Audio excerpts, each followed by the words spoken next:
ఇవాళ మనం 186th సెషన్‌లోకి enter అవుతున్నాము. ఈ 186th సెషన్‌లో మనకు కృష్ణశాస్త్రి యొక్క కృష్ణశాస్త్రి గురించి సమాజానికి నేటి తరానికి కృష్ణశాస్త్రి గారిని ఎలా రిలేట్ చేసుకోవాలనేటువంటి టాపిక్ మీద మనకు ఆహ్, డాక్టర్ నందవరం మృదుల గారు, అసోసియేట్ ప్రొఫెసర్, తెలుగు ప్రభుత్వ మహిళా డిగ్రీ కళాశాల, బేగంపేట, హైదరాబాద్ వారు వచ్చారు.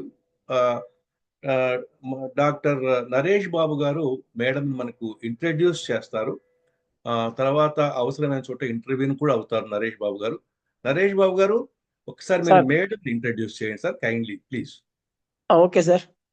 సార్. అందరికీ నమస్కారం అండి.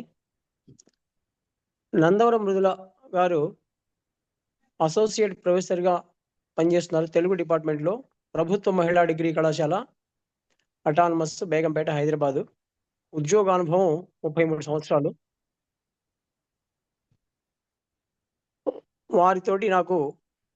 వారు కేంద్రీయ విశ్వవిద్యాలయంలో ఎంఏ చేరినప్పటి నుంచి వారితో నాకు పరిచయం ఉంది. నా ఎంఏలో వారితో పాటు నేను కూడా అదే యూనివర్సిటీలో చదువుకున్నాను. వారు అంతకుముందు బిఏ తెలుగు చదివారు, బంగారు పథకాన్ని పొందారు. ఇక్కడ మీరు ఇంట్రొడక్షన్లో వారిని పరిచయం చేసేటప్పుడు ఉండే ఒక విశేషం ఏంటంటే, బిఏలో కానీ, బిఏ సంస్కృతంలో కానీ, ఎంఏలో కానీ, ఎంఫిల్లో కానీ, లేకపోతే పిహెచ్డిలో కానీ, ప్రతి చోట కూడా వారు బంగారు పథకాలు సాధించారు. దాన్ని బట్టే వారి గొప్పతనం ఏంటో మనం అర్థం చేసుకోవచ్చు. బాగా తెలుగు సాహిత్యంలో ప్రసిద్ధ విమర్శకులుగా పేరు పొందినటువంటి ఆచార్య జీవి సుబ్రహ్మణ్యం గారి దగ్గర వారు పరిశోధన చేశారు. ఎంఫిల్ పరిశోధనకి డాక్టర్ జీవీఎస్ గారు వారికి సూపర్వైజర్గా ఉన్నారు. తిక్కన కవిత నాట్య శాస్త్ర మర్యాదలు అనేది వారి ఎంఫిల్ టాపిక్. అలానే పిహెచ్డిలో తిక్కన శేషపద్యాలు అన్న అంశం మీద ఛందోపరంగా వారు పరిశీలన చేశారు. అది తెలుగు యూనివర్సిటీలో చేశారు. ఇదంతా కూడా వారి అకాడమిక్ పరిచయం. ఇంకా వ్యక్తిగా మృదుల గారితో నాకున్నటువంటి సుదీర్ఘమైన అనుభవం దృష్ట్యా వారు చాలా సున్నిత మనస్కులు, ప్రేమైకమూర్తి. అంటే మామూలుగా ఇట్లాంటి కొన్ని విశేషణాలు మనం చెప్పగలమే కానీ మామూలుగా యథాలాపంగా చెప్పడం కాదు. ఆమె జీవితాన్ని మొత్తాన్ని ఆసాంతం పరిశీలించినప్పుడు కూడా పిల్లల విషయంలో కానీ, లేకపోతే మీ పెద్దవాళ్ళ విషయంలో కానీ ఎక్కడా కూడా ఆమె కోపపడ్డ సందర్భాలు కానీ, దుర్భాషలాడిన సందర్భాలు కానీ, సహనాన్ని కోల్పోయిన సందర్భాలు కానీ నేను చూడలేను. అంత సహనశీలి, అంత ప్రేమైకమూర్తి ఆమె. తర్వాత ఇంకా అవార్డుల దగ్గరికి వస్తే ఈ బోల్డన్ని అవార్డులు ఆమె తెచ్చుకున్నారు. ఇటీవల కాలంలో national best teacher award department of higher education, ministry of India, అది వారు తాజాగా వారు వారిని వరించినటువంటి పురస్కారం. 2024 సంవత్సరంలో రాష్ట్రపతి ద్రౌపది ముర్ము గారి చేతుల మీదుగా వారు బెస్ట్ టీచర్ అవార్డుని అందుకున్నారు. అట్లానే ఆధునిక సాహిత్యంలో, తెలుగు సాహిత్యం మొత్తంలో కూడా మళ్ళీ కొన్ని స్పెషలైజేషన్స్ ఉంటాయి. నేను ఆధునిక సాహిత్యంలో చాలా పరిశోధన చేశాను, ప్రాచీన సాహిత్యంలో చేశాను అన్నట్టుగా. అట్లా కాకుండా తెలుగు సాహిత్యం మొత్తం మీద ఒక విహంగ వీక్షణం, బాగా లోతైన విశ్లేషణ చేయగలిగిన సామర్థ్యం మృదుల గారికి ఉంది. ప్రాచీన సాహిత్యంలో వారు ఎంత బాగా కీలకమైనటువంటి పరిశోధన పత్రాలు సమర్పించారో, ఆధునిక సాహిత్యం మీద కూడా కొన్ని కొత్త సూత్రీకరణలు చేశారు కూడా. అట్లా ఆధునిక, ప్రాచీన సాహిత్యాలు, విమర్శ రంగంలో కూడా గొప్ప గొప్ప పరిశోధన పత్రాలు సమర్పించారు. వారు ఇప్పుడు ప్రస్తుతం అసోసియేట్ ప్రొఫెసర్గా పనిచేస్తున్నారు. వీటన్నిటికన్నా ముఖ్యంగా సామాజిక సేవలో ఎంతో ముందంజలో ఉన్నారు వారు. తర్వాత ఎవరికీ తెలియకుండా చాలా నిశ్శబ్దంగా పని చేసుకుంటూ పోవడం ఆమె తత్వం. ఎవరైనా గుర్తించి మీరు ఈ మంచి పని చేశారు అని చెబితే, సరే అండి, చాలా ధన్యవాదాలు అని చెప్తారు. అంతే తప్ప ఆమెగా ప్రచారం చేసుకునే తత్వం ఆమెకు లేదు. ఒక పక్క అసోసియేట్ ప్రొఫెసర్గా పనిచేస్తూనే హైదరాబాద్ కేంద్రంగా వారు అనేక సేవా కార్యక్రమాలు కూడా పాల్గొన్నారు. చిన్న ఒక ఉదాహరణగా చెప్పాలంటే, ఫిజికల్లీ ఛాలెంజ్డ్ పర్సన్స్ మీద ఆమెకి కన్సర్న్ ఎక్కువ. అట్లాంటి పిల్లల్ని చూసినప్పుడు ఏం చేస్తుందంటే, ఎవరైనా అన్ని పనులు, అన్ని ఆర్థిక సహాయాలు అన్నీ ఆమె అందించలేదు కాబట్టి, దానికి సంబంధించినటువంటి వ్యక్తుల్ని కలిసి, వారికి సహాయం అందేలా చేయడం, మధ్యలో వారధిలాగా నిలబడటం. అది ఆమె స్వభావం. ఆమె ప్రవృత్తిలో ఒక భాగంగా ఉంటుంది. ఒక అమ్మాయికి అంటే ఈమె పనిచేసిన ప్రాంతాలన్నీ కూడా గ్రామీణ ప్రాంతాలు. గ్రామీణ ప్రాంతాల్లో చదువుకునే విద్యార్థులందరూ కూడా ఆర్థికంగా కాస్త వెనకబాటుతనానికి లోనైన వాళ్ళుగా ఉంటారు. అందువల్ల ఆ ప్రభుత్వ డిగ్రీ కళాశాలల్లో చేరే పిల్లలు కూడా అట్లాంటి వాళ్ళే ఉంటారు కాబట్టి, వాళ్ళని బాగా గుర్తించి, వాళ్ళలో కూడా బాగా ఇంకా ఇబ్బంది పడే వాళ్ళెవరో గమనించి, వాళ్ళకి ఎవరి ద్వారా సహాయం అందుతుంది అన్న విషయాన్ని ఆలోచించి, వారి ద్వారా సహాయం ఇప్పించడం, చేతనైనంత వరకు ఆమె కూడా సహాయం చేయటం. ఇది వారు చేసే కార్యక్రమాలు. ఇట్లాంటి చాలా కార్యక్రమాలున్నాయి. అయినా ఈ చిన్న పరిచయాన్ని ఇంతటితో ముగించి, వారిని వేదిక పంచుకోవాల్సిందిగా ఆహ్వానిస్తున్నాను. ధన్యవాదాలండి నరేష్ బాబు గారు. ఈ బృందంలో ఉన్నటువంటి సభ్యులందరికీ ప్రణామాలు తెలియజేస్తూ, నిజానికి ఈనాటి సమావేశంలో నేను ప్రసంగం చేయగలనా లేనా అనే ఒక పెద్ద సమస్యతోనే మీ ముందుకు వచ్చానండి. నేను సరిపోను, కానీ కృష్ణశాస్త్రి గారిని చదువుకున్నాను, ఆయన్ని నేను పూర్తిగా వ్యక్తీకరించలేకపోతానేమోనన్న భయము ఉంది, వారి మీద ప్రేమ ఉందండి. ఈ రెండింటి మధ్య నేను ప్రయాణం చేస్తూ ఈనాటి ప్రసంగాన్ని ప్రారంభిస్తున్నానండి.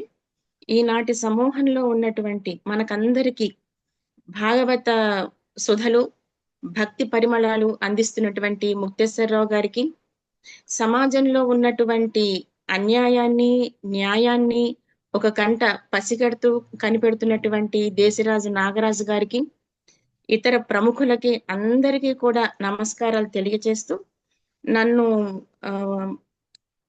ప్రేమైక వాక్యాలతో పరిచయం చేసినటువంటి నరేష్ బాబు గారికి ధన్యవాదాలు తెలియజేస్తూ, ఈనాటి సమావేశం మనం ఒక చెట్టు కింద ఒక 5గురివి, 6గురివో లేదా ఒక 10 మందో కూర్చొని కబుర్లాడుతున్నట్లుగా అనుకుందాము అనుకుంటూ నేను మొదలు పెడుతున్నాను.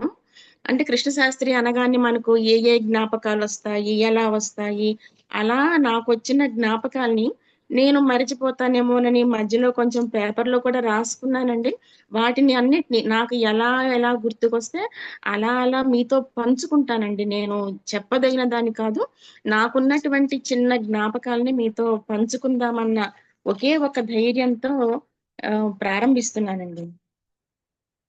చిన్నప్పుడు అంటే సుమారు ఒక 45 ఏళ్ళు, 50 ఏళ్ల క్రితం, రామచరణం రామచరణం రామచరణం మాకు శరణం, శ్రీరామచరణం నావయై తానుండి మము నట్టేట నడపును రామచరణం, త్రోవయై కారడవులా తోడ నడచును రామచరణం అన్న పాట వినిపిస్తూ ఉంటే, మనకు జీవితంలో ఎదురైనటువంటి వ్యక్తులే కాదు, ఆసరాగా నిలబడ్డటువంటి ఏ వస్తువైనా కూడా దైవ సంబంధమే.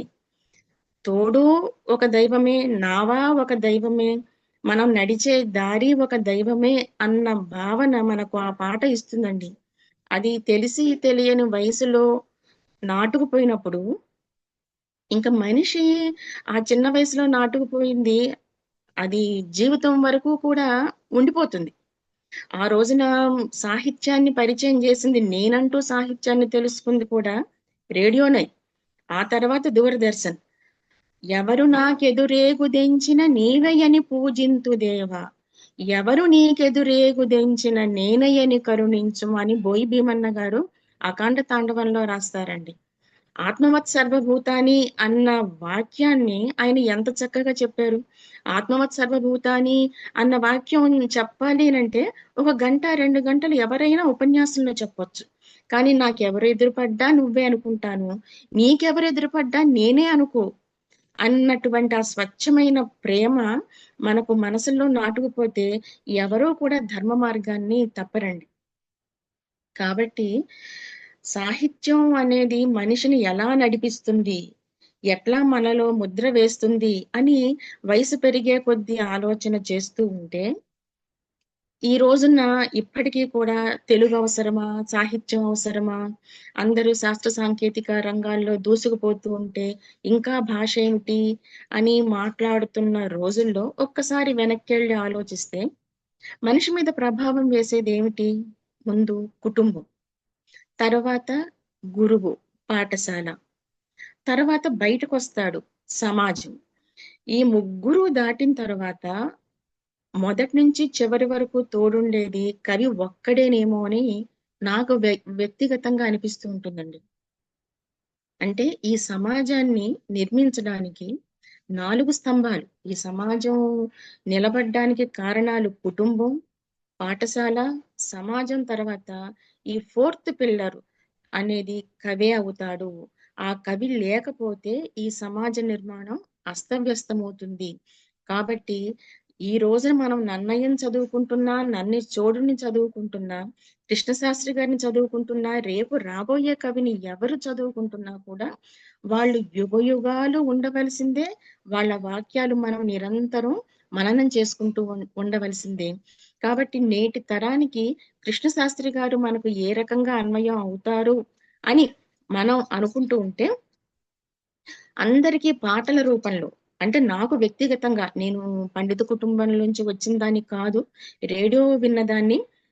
తర్వాత దూరదర్శన్‌లో ఆ పాటలు, ఆ మాధుర్యం మా టీచర్ల వలన ఆ మాధుర్యాన్ని స్వీకరించడం లక్షణం అంతో ఇంతో అలవడింది కాబట్టి, ఆ పదాల పొందిక, ఆ పదాలు ఇచ్చే అర్థాన్ని నేను వెంటాడుతూ ఉంటే, అవి మనసుల్లో ఉండిపోతాయి. ఆ కవి వేసిన మార్గమే కదా మనిషికి కావాల్సింది అని అనిపిస్తుందండి.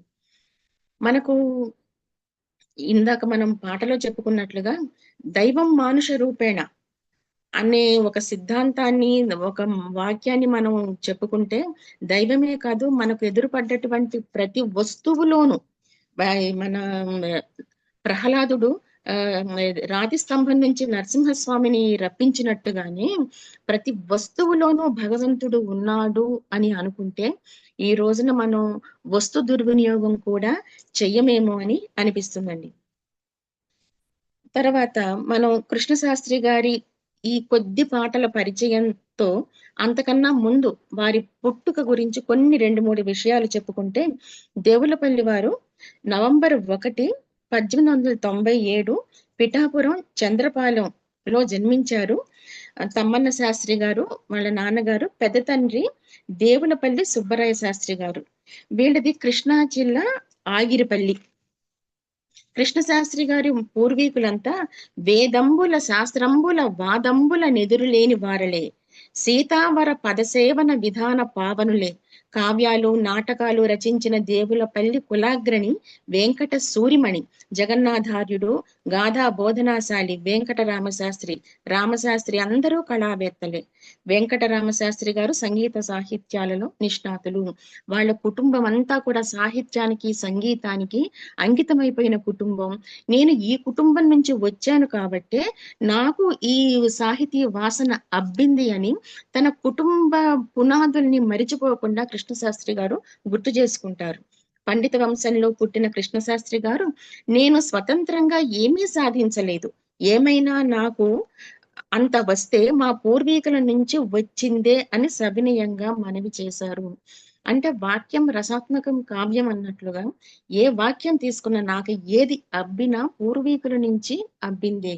అంటే ఒక మనిషికి వెన్నంటి వచ్చేది, ఈ రోజున సైన్స్ జీన్స్ అని చెప్తున్నట్లుగా వాళ్ళ పూర్వీకుల యొక్క వాసనల వల్లనే నేను ఇంతవరకు వచ్చాను అని అంటారు. మనం అంటే ఈ రోజున ఎదుగుతున్న దాన్ని బట్టి నేను చాలా కష్టపడ్డాను, నేను ఇంత కష్టపడ్డాను, చాలా శ్రమ చేశాను అని మనం చాలా మంది చెప్పుకోగా చూస్తాం.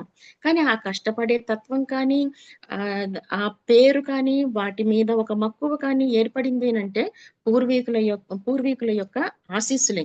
అది మరిచిపోకుండా ఆయన చెప్పారు, ఇది నేటికి మనం గుర్తుపెట్టుకోవలసినటువంటి ఆచరించదగినటువంటి విషయం. తర్వాత ఏ మనోహర సీమలందే పవిత్ర విమల తేజోమయ విశాల వీధులందు అక్షరామోద సంభరితాంతరంగులగుచు విహరించుచున్నారు అని స్మరిస్తూ అమృతగాన మధుర మందాకినిగా ప్రవహించిన తండ్రి బాబయ్య గార్ల కవితను కీర్తించారు. ఇప్పుడు వాళ్ళందరూ కూడా ఆకాశ మార్గంలో వాళ్ళు ఉన్నారు. వాళ్ళ కవిత గానాలే ఇప్పటికీ నన్ను వెంటాడుతూ ఉన్నాయి అని, వాళ్ళ యొక్క ఆశీస్సులతోనే నేను సాహిత్యాన్ని సంపాదించుకున్నాను అని ఆయన మాటల్లో మనకు అర్థమవుతుందండి. తల్లి నుంచి ఆయన గానం నేర్చుకున్నారట, జానపద గీతాలు. మనం ఈ మన రేడియోలో విన్నటువంటి పాటలు ఇవన్నీ కూడా ఆయన గాన కళ ఎలా అబ్బింది అంటే, వాళ్ళ అమ్మగారు నిరంతరం పాటలు పాడుతూ పని చేసుకుంటూ ఉండే తీరులో ఆయన అనేక పాటలు, ఆ సాహిత్యము, ఆ భగవతత్వం అంతా కూడా ఆయనలో ఉండిపోయింది. కృష్ణశాస్త్రి గారు మెదిలినటువంటి కాలాన్ని కొంచెం గమనిస్తే, గ్రాంధిక వ్యావహారిక భాషా వాదాలు కొంచెం విస్తృతంగా ఉన్నటువంటి కాలం. అటువంటి నూతన మార్గాల్లో ఈయన ప్రయాణం చేస్తూ ఉంటే, ఈయనకి ఆధారంగా కనిపించింది, ఈయన మీద ప్రభావం వేసింది గురజాడ అప్పారావు గారు. అంటే కృష్ణశాస్త్రి గారు ఎంత పండిత కుటుంబంలో పుట్టినప్పటికీ కూడా ఆయన ఆధునికతను ఎప్పుడూ కూడా కాదనలేదండి. అంటే ఆ సమాజానికి ఏం కావాలో దాన్ని అందిపుచ్చుకుంటూనే ఆయన తన సాహితీ ధోరణిని సాగించారు. తొలిసారిగా గురజాడ వారిని మహాకవిగా కూడా సంబోధించింది. అంటే సమాజాన్ని ఎలా చూడాలి, సాహిత్యాన్ని ఎలా చూడాలి, ఎలాంటి సాహిత్యం ఈ రోజున ప్రజలకు కావాలి అని ఆలోచించింది గురజాడ వారే అని గుర్తించింది కూడా కృష్ణశాస్త్రి గారే. కొత్త ఆలోచనలకు పాద కొల్పింది. కొత్తగా రైలు మార్గాలు, కొత్తగా విశ్వవిద్యాలయాలు, కొత్తగా ఆంగ్ల విద్య, కొత్తగా స్వేచ్ఛావాదం. ఈ ఇంగ్లీష్ వాళ్ళ రాకతో రావడంతో అంతా కొత్త కొత్త వాతావరణంలో ఆయనకు బాగా ఆకర్షించింది మానవోద్యమం. అది రాజా రామ్మోహన్ రాయ్ గారు బెంగాల్లో ప్రవేశపెట్టిన తర్వాత ఒక్కసారి మనం ఏమిటి, మన ఆలోచనలు ఏంటి, మన సంప్రదాయం ఏమిటి, మన పురాణాలు, ఇతిహాసాలు ఇవి చెబుతున్నవేమిటి, మనం ఏ వైపుకు ప్రయాణం చేస్తున్నాం అని ఒక్కసారిగా ఆయన మనసుని మెదడుని కలిచివేసి నా జాతి మానవ జాతి, ఈ భావాలే ఆంధ్రదేశంలో కందుకూరి వీరేశలింగం పంతులు గారు కూడా వెలువరింపచేశారు. అక్కడ రాజా రామ్మోహన్ రాయ్ గారు, ఆంధ్రదేశంలో కందుకూరి వీరేశలింగం పంతులు గారు, ఈ ప్రవాహం ఆయన్ని ఇంకా ఉక్కిరిబిక్కిరి చేసేసింది. ఒక పక్కన గురజాడ వారి వ్యావహారిక భాషా ఉద్యమంలో చేస్తున్నటువంటి రచనలు, కందుకూరి వారి ఆలోచన ఈయనని అసలు ఎక్కడా కూడా నిలవనివ్వలేదు. అభినవాంధ్ర శుభోదయ ప్రాప్తికెల్ల మూల పురుషుండొకండి విశాల దృష్టి ఆ మహర్షి నాటిన మహోద్యమ లతికలే సూన పల్లవ తతి మోసే అని కందుకూరి యొక్క ఆధునిక దృష్టిని కృష్ణశాస్త్రి గారు ప్రశంసిస్తారు. వారి యొక్క స్ఫూర్తిని ఆయన ప్రత్యేకంగా తెలుపుతారు. అంటే తన మీద ఎవరి ప్రభావం ఉంది అన్నది కూడా చెప్పడం చాలా గొప్ప వ్యక్తిత్వం ఏమో ఈ రోజున ఆలోచిస్తే. ఆ రోజున కృష్ణశాస్త్రి గారు తనకున్నటువంటి సంస్కార రీత్యా చెప్పి ఉండవచ్చు, ఈ రోజున నాకు వీళ్ళు ఆదర్శంగా ఉన్నారు అని చెప్పడం కూడా ఇది మనం చూసి నేర్చుకోవాల్సినటువంటి, ఈనాటి తరం చూసి నేర్చుకోవాల్సినటువంటి విషయమేమో అని అనిపిస్తుందండి. బాల వితంతువుల దుస్థితి, నిమ్న జాతుల దయనీయ స్థితిగతులు వీటన్నింటినీ తొలగించాలని కందుకూరి వారు హెచ్చరించారు. ఇవి ఆనాడు యువకులుగా ఉన్న కృష్ణశాస్త్రి గారి మీద చాలా ప్రభావం వేసింది. ఇదే సమయంలో భారతదేశంలో బ్రహ్మ సమాజ స్థాపకుడు రాజా రామ్మోహన్ రాయ్ గారు. మతాలన్నీ మనిషిని మరిచిపోతూ ఉంటే మానవుడే భగవంతుడు అని గుర్తు చేసింది కూడా బ్రహ్మ సమాజం. కందుకూరి కృషి వల్ల రాజమండ్రిలోను, బ్రహ్మర్షి రఘుపతి వెంకట రత్ననాయుడు గారి కృషి వల్ల కాకినాడలోను బ్రహ్మ సమాజం బాగా వేళ్ళూనుంది. నాయుడు గారి శిష్యరికంలో మొక్కపాటి రామ్మూర్తి గారు, తారకం గారు చలం గారు, ముద్దు కృష్ణ వీరందరూ కూడా యువకులుగా ఉండి, ఒక పక్కన కందుకూరి గారు, మరో పక్కన రఘుపతి వెంకటరత్నం నాయుడు గారు, వీళ్ళ ఇద్దరి యొక్క ప్రభావంలో ఆనాటి యువకులందరూ ప్రయాణం చేస్తున్నారు. ఆ యువకుల్లో కృష్ణశాస్త్రి గారు ఒకరు. వీళ్ళందరూ కొత్త సమాజాన్ని చూస్తున్నారు. ఆనాడు ఈ బ్రహ్మ సమాజం అని పేరు పెట్టడానికి కూడా మతాలన్నీ ఆ ఒకటే అని చెబుతూ మళ్ళీ బ్రహ్మ సమాజం అని చెప్పడం ఏమిటి అనేది ఒక చిన్న అనుమానంగా ఉండొచ్చు. నాకు నా గురువులు చెప్పిన వాక్యాన్ని మీతో పంచుకుంటున్నానండి. ఇందులో సత్యాసత్యాలు ఉండొచ్చు, అభిప్రాయ భేదాలు కూడా ఉండొచ్చు. నాకు ఇంటర్మీడియట్ లో మా తెలుగు టీచర్ గారు చెప్పింది ఏంటంటే, బ్రహ్మ సమాజం అనే పేరు ఎందుకు పెట్టారు అని అంటే, మనము బ్రహ్మాని ఎవరిని పిలుస్తున్నామో క్రైస్తవులు అబ్రహాం అని అంటారు, మహమ్మదీయులు ఇబ్రహీం అంటారు. అంటే ప్రతి మతంలో కూడా ఈ బ్రహ్మ శబ్దం ఉంది. కాబట్టి అందరికీ వాళ్ళ మూల పురుషుడు ఒకరున్నారు, ఆ మూల పురుషుడు బ్రహ్మ అని చెప్పడం ఉద్దేశంగా రాజా రామ్మోహన్ రాయలు గారు బ్రహ్మ సమాజం అని పెట్టారు అని మాకు ఆ రోజున చెప్పారండి. కాబట్టి మనం అందరం అనేక ఈ రోజునే పిల్లలు ఒక చోట, పెద్దవాళ్ళు ఒక చోట, ఉద్యోగాలు, నివాసాలు ఏర్పడుతున్న రోజులు. ఆ రోజున ఆహారం కోసం వెతుకులాటలో ఒక్కొక్కరు ఒక్కొక్క ప్రాంతంలోకి స్థిరపడిపోయి ఉన్నారు కూడా. కాబట్టి వాళ్ళందరికీ మూలం ఎవరో ఒకరు ఉంటారు. ఆ ఒకరు లేకుండా ఇంతమంది అయితే రారు. ఆ ఒకరే బ్రహ్మ. కాబట్టి మనం అందరం ఆ భగవంతునిలో లీనం అవ్వవలసిన వాళ్ళమే, ఆ భగవంతుని దీపాలమే అనే భావనతో ఆ రోజున రాజా రామ్మోహన్ రాయలు గారు బ్రహ్మ సమాజాన్ని స్థాపించారు. ఇది బాగా మన కృష్ణశాస్త్రి గారిలో నాటుకుపోయింది.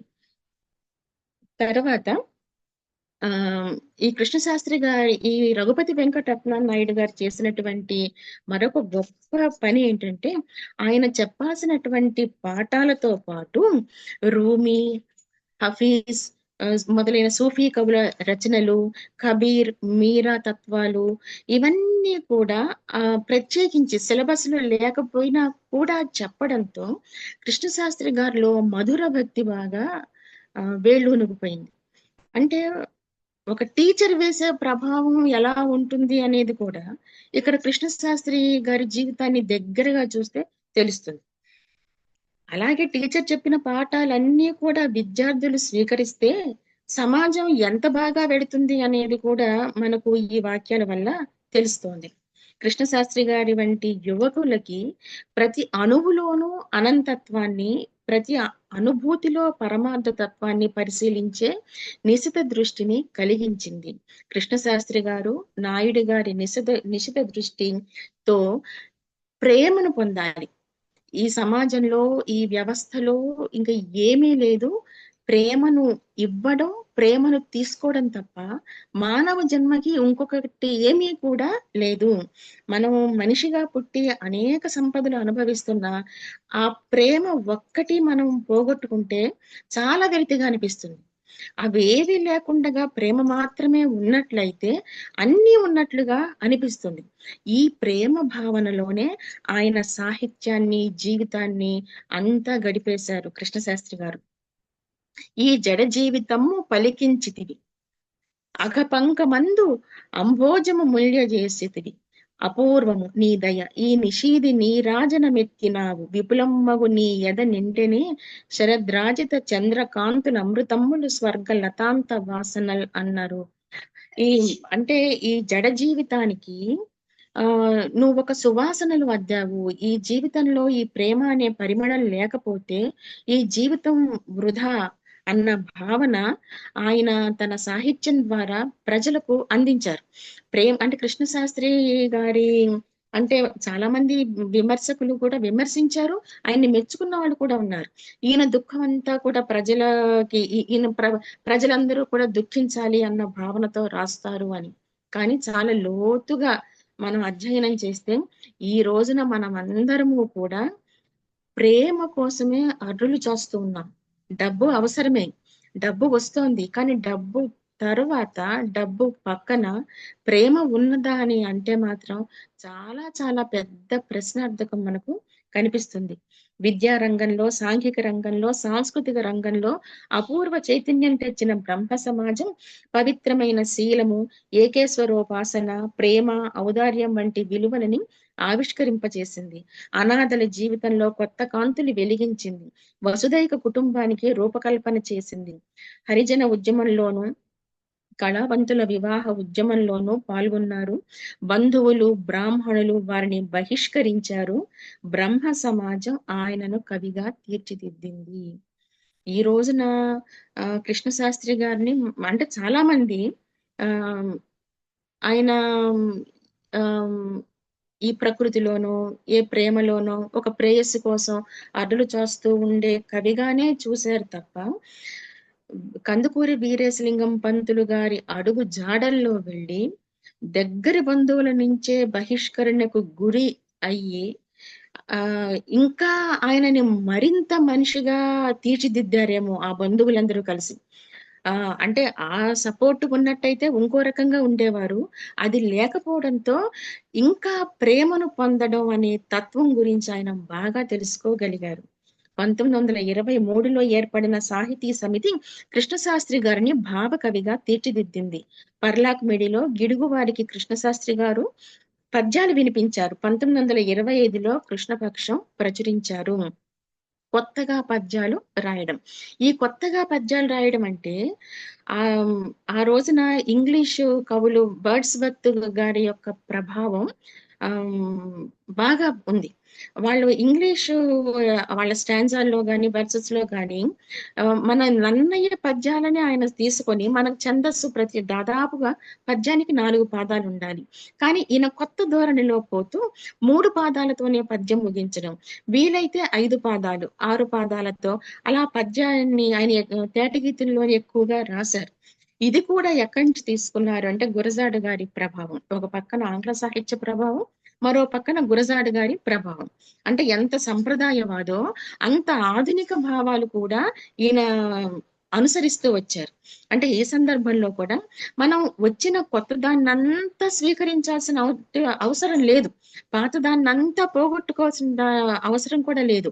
ఆ పాత దాంట్లోంచి మనం ఎంత అవసరం అంటే మనం దాచుకున్న డబ్బుని అవసరాల మేరకు ఎలా వాడుకుంటామో, అలా మన సంపదని ఎంతవరకు అవసరం, ఈనాటి సమాజానికి ఎంతవరకు అవసరం, ఎలా అయితే ప్రజలకి బాగా అర్థమవుతుంది అన్న కోణంలో ఆయన సాహిత్యాన్ని ప్రజల వరకు తీసుకొని వచ్చారు.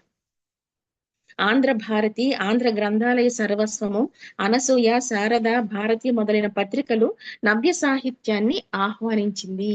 ఆనాటి పత్రికలు కూడా కొత్త సాహిత్యాన్ని కోరుకున్నాయి. 1925లో సాహితీ సమితి పత్రిక సఖి, తర్వాత 1927లో విశ్వనాథ వారి జయంతి పత్రిక, కొంపెల్ల జనార్దన్ రావు గారు నడిపిన ఉదయిని, పాటిబండ మాధవ శర్మ గారి వీణ, ముద్దుకృష్ణ గారు నడిపేటువంటి జ్వాలా పత్రికలు, కోలవెన్ను రామకోటేశ్వరరావు గారి ఆంగ్ల పత్రిక త్రివేణి నవ్య కవిత్వానికి వేదికగా ఉన్నాయి. ఈ పత్రికలు కూడా కృష్ణశాస్త్రి గారి నవ్య కవిత్వాన్ని ప్రోత్సహించాయి. అంటే ఎవరైనా, ఎవరు ఉన్నా లేకపోయినా వాళ్ళ వ్యక్తిత్వాలను బట్టి వాళ్ళు పనులు చేసుకుంటూ వెళ్ళిపోతారు. కానీ ఆనాటి సమాజం కూడా కొత్త ఆలోచనలతో ఉంది. కొత్త సాహిత్యాన్ని పత్రికలు కూడా ఎంత బాధ్యతగా ఉన్నాయి, కొత్త ధోరణిని పంపించడానికి, ప్రజలను మేల్కొల్పడానికి అనేది మనం ఈ సందర్భంగా మనం గుర్తించాలి. అవి ప్రోత్సహించినా కూడా ఆ రకంగా రాయడము, ప్రజలకు అర్థమయ్యే తీరులో ప్రజలకు కావలసినటువంటి ప్రేమతత్వాన్ని వారు చెప్పడం అనేది మనం ఈ సందర్భంగా గుర్తు తెచ్చుకోవచ్చు. అయితే ఇంతగా ప్రేమతత్వాన్ని చెప్పినప్పటికీ కూడా ఆయన్ని విమర్శించినటువంటి కవులు కూడా ఉన్నారు, పెద్దవాళ్ళు ఉన్నారు. తర్వాత ఆయన కూడా ఆనాటి భావకవులు ఈ ప్రేమతత్వంలోను, ప్రకృతి తత్వంలోను వెళ్ళిపోతున్నటువంటి వాళ్ళు ఎంత అంటే మనకు పిల్లవసు చరిత్రలు, పిల్లమను చరిత్రలు వచ్చినట్లుగానే ఈ భావకవుల్లో కూడా కొన్ని వింత పోకడలు కనిపించడాన్ని కృష్ణశాస్త్రి గారు తట్టుకోలేదు. దాన్ని కూడా ఆయన ఖండించారు. మెరుగు కళ్ళ జోళ్ళు గిరజాల సరదాలు భావకవికి లేనివేవి లేవు. కవిత ఎందు తప్ప గట్టివాడన్నింట విశ్వదాభిరామ వినురవేమ అని ఆయన ఆనాడు కొంచెం వంకర పోకడలు పోతున్నటువంటి భావకవులను కూడా ఆయన ప్రశ్నించారు. అది కూడా సున్నితంగా ఎత్తి చూపారు. 1948లో మద్రాసులో కృష్ణశాస్త్రి గారు, బిఎన్ రెడ్డి గారి దర్శకత్వంలో ఇప్పుడు మనం సినిమా సాహిత్యానికి అంటే ఆయన రాసినటువంటి పాటలు ఇవన్నీ కూడా అవి మల్లీశ్వరి సినిమాలో చాలా ఆయన మల్లీశ్వరి సినిమాని తన కొంత భాగం తన జీవితంగా కూడా భావించారేమో అని అనిపిస్తుంది. లేకపోతే అంత అందమైన పాటలు వచ్చేవి కాదు. ఆ సినిమాకి పాటలు మాటలు కూడా రాశారు. రాసిన తర్వాత అక్కడ ఉన్నటువంటి ప్రేమ పాటలు, ఆయన కవిత్వంలో వినిపించేటటువంటి కృష్ణపక్షంలో ఉన్నటువంటి ఈ ప్రేమైక గీతాలు ఇవన్నీ కూడా ఏమనుకున్నారంటే కృష్ణశాస్త్రి గారికి ఒక ప్రేయసి ఉన్నదేమో, ఆ ప్రేయసిని తలుచుకుని ఈయన రాస్తున్నారు అని కొంతమంది కూడా ఆ రోజున భావించారు. అయితే మనకు చలంగారి మ్యూజియంస్ లో గాని వాటన్నింటిని మనం పరిశీలిస్తే ఆ ప్రేయసి ఎవరో కాదు, వారి భార్యే. అంటే చాలా చిన్న వయసులోనే భార్యని పోగొట్టుకోవడము, తర్వాత కూతుర్ని పోగొట్టుకోవడము, తర్వాత గురువు గారు రఘుపతి వెంకటరత్న నాయుడు గారు వీళ్ళందరూ ఆయన జీవితంలోంచి వెళ్ళిపోవడం కూడా ఆయన తట్టుకోలేదు. అంటే అంత సున్నిత హృదయులు, అంటే బ్రహ్మ సమాజం ఆయనని బాగా ఒక మంచు ముద్దలాగా చేసేసింది. అంటే మనిషి అంటే ఇలాగే ఉండాలి అని అనుకున్నారు. కానీ తన చుట్టూ ఉన్నటువంటి మనుషులందరూ కూడా అలా ఉంటారని ఆయన అనుకోలేదు. అలా అలా ఉండక ఆయన మీద రాళ్ళు వేసిన వాళ్ళు ఉన్నారు, ముళ్ళు వేసిన వాళ్ళు ఉన్నారు. అయితే ఆ దుఃఖంతో ఆయన రాసుకుంటూ ఉంటే ఈయనకి ఇంకెవరో ఉన్నారు అన్న ఆలోచన ఆనాటి కొంతమంది సమకాలీకులకు కలిగింది. ఆ విరహ వేదనే మల్లీశ్వర సినిమాలో పాటలు రావడానికి కారణం అయ్యింది అని మనం పరిశీలిస్తే మనం తెలుసుకోవచ్చు. అయితే ఆయన సాహిత్యాన్ని, ఆయన పాటల్ని మనం ఆయన గమనిస్తే సౌందర్యానికి మాత్రమే ఆయన ప్రాధాన్యత ఇచ్చాడు. జీవితంలో సౌందర్యం అనేది భౌతికమైనది కాదు, అది కేవలము మానసికమైనది. ఈ మానసికమైనదని చెప్పడానికి కూడా మన గురజాడ అప్పారావు గారి కాసులు, ఇంగ్లీషు వాళ్ళ యొక్క ఆలోచనలతో వచ్చినటువంటి ప్రేమతత్వం, ఆ ప్రేమ కూడా డబ్బుతో ముడిపడి ఉండకూడదు, అది అనంతమైనది, నిస్వార్థమైనది, నిష్కల్మషమైనది అన్నదిగా ఉండాలి అని వాళ్ళు చెప్పడంతో అప్పటి వరకు పురాణాల్లో ఉన్నటువంటి పురాణాల పరంగా, ప్రబంధాల పరంగా స్త్రీని ఎలా చూస్తున్నారో దానికన్నా భిన్నంగా స్త్రీని చూడడం మొదలుపెట్టారు. అందులోంచి వచ్చినదే గురజాడ వారి కాసులు గాని, మన కృష్ణశాస్త్రి గారి స్వేచ్ఛా గానాలు కానీ ఇవన్నీ కూడా కృష్ణపక్షంలో ఉన్న గీతాలన్నీ కూడా ఆ స్వేచ్ఛను అనుసరించే వచ్చాయి. ఇందులో కూడా స్వేచ్ఛ ఏమిటంటే ఆ రోజున తనను తాను ఊహించుకున్నారు. బ్రిటిష్ వాళ్ళ ఆధిపత్యంలో భారతీయులు ఎలా నలిగిపోతున్నారో అలాగే ఈ అర్థం పర్థం లేని అలంకారాలు, ఛందస్సు వీటన్నింటి మధ్య కవి నలిగిపోతున్నాడు, కవి మనసు నలిగిపోతుంది, మనిషి నలిగిపోతున్నాడు. విలువలు లేనటువంటి అంటే విలువలకు దూరంగా ఉన్నటువంటి కుటుంబ జీవితం. అంటే కుటుంబాన్ని చాలా భారతీయ సమాజంలో కుటుంబం చాలా గొప్పది. ఆ రోజున బ్రిటిష్ వాళ్ళ కుటుంబ జీవితానికి మన జీవితానికి చాలా వ్యత్యాసం కనిపిస్తుంది. కానీ కృష్ణశాస్త్రి గారికి లోపలికి వెళితే ఎక్కడుంది? ఇంత భారతీయ వ్యవస్థలో కుటుంబ వ్యవస్థ ఎంత స్వచ్ఛంగా ఉండాలో, ఎంత ప్రేమతత్వంతో ఉండాలో, అంత ప్రేమతత్వంగా లేదు. ప్రేమ కనిపించడం లేదు.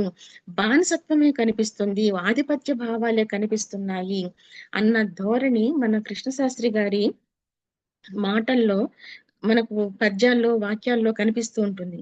నా నివాసము తొలుత గంధర్వ లోక మధుర సుషమ సుధాగాన మంజువాటి ఏనొక వియోగ గీతిక.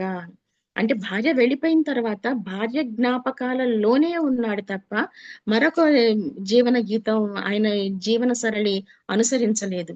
ఆయన తర్వాత దిగిరాను దివి నుండి భువికి అని, అంటే నేను నా ఊహల్లోనే ఉంటాను.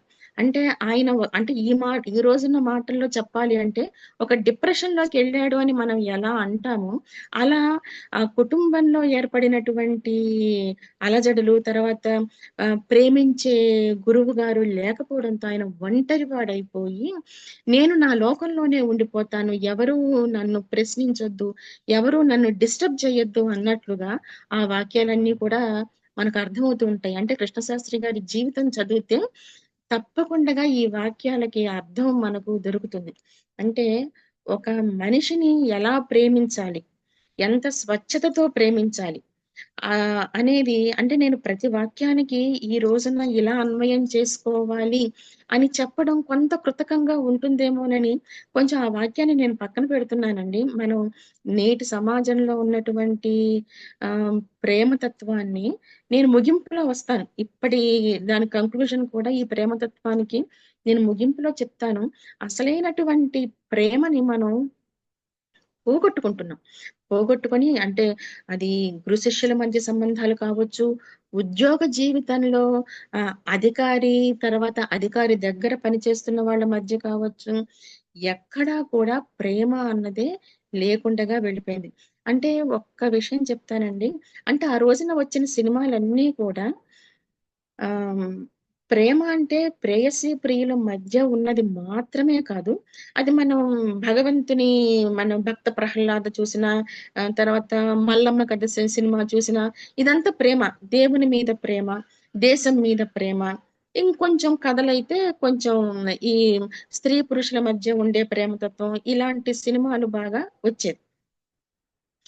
ఆహ్ 'దో అంకే బారాహాత్' అనే సినిమా, శాంతారాం గారి పిక్చరు. అది 60s లో వచ్చిందండి. బహుశా మన వాళ్ళు ఆహ్, ఇందులో పెద్దవాళ్ళు చూసుండాలని నేను అనుకుంటున్నాను. ఆహ్, ఈ రోజు ఆ సినిమా చూసినప్పుడల్లా, ఆ సినిమా ఈ రోజున అధికారుల్ని చూస్తున్నప్పుడు ఆ సినిమా ఒక్కసారి గుర్తుకొస్తూ ఉంటుంది. ఒక జైలరు, 6 గజ దొంగలు. గజ దొంగలకి ఆహ్,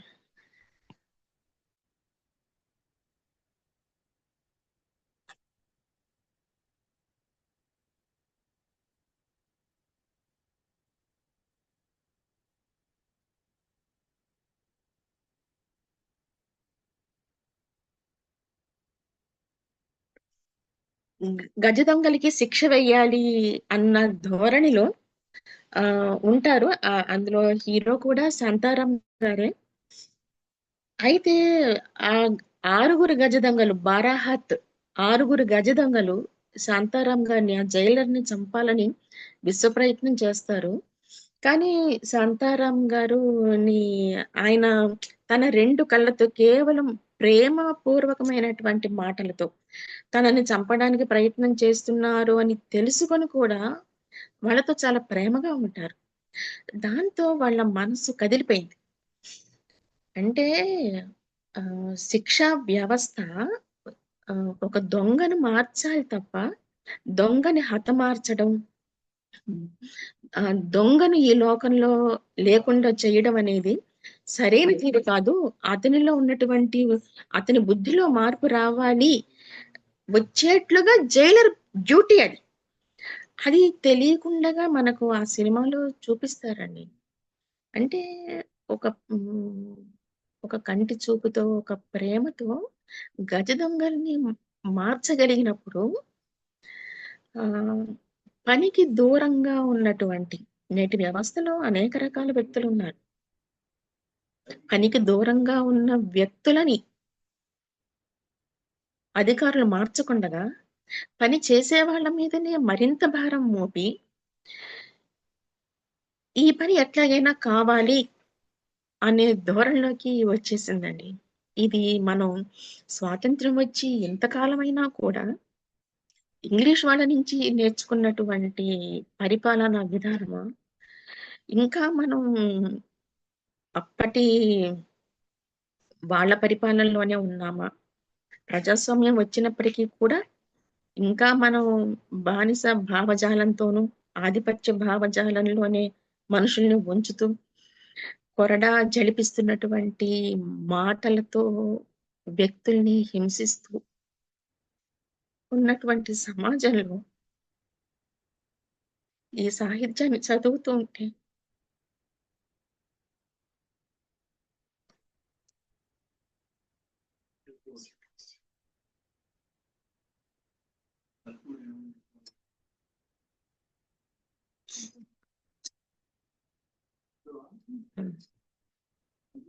ఆ!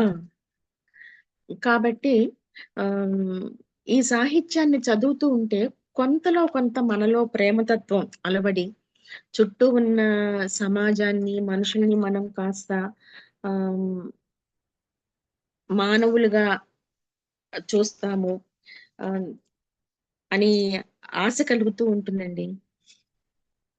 ఒక 2 మాటలు చెప్పి నేనిది ముగించేసేస్తాను.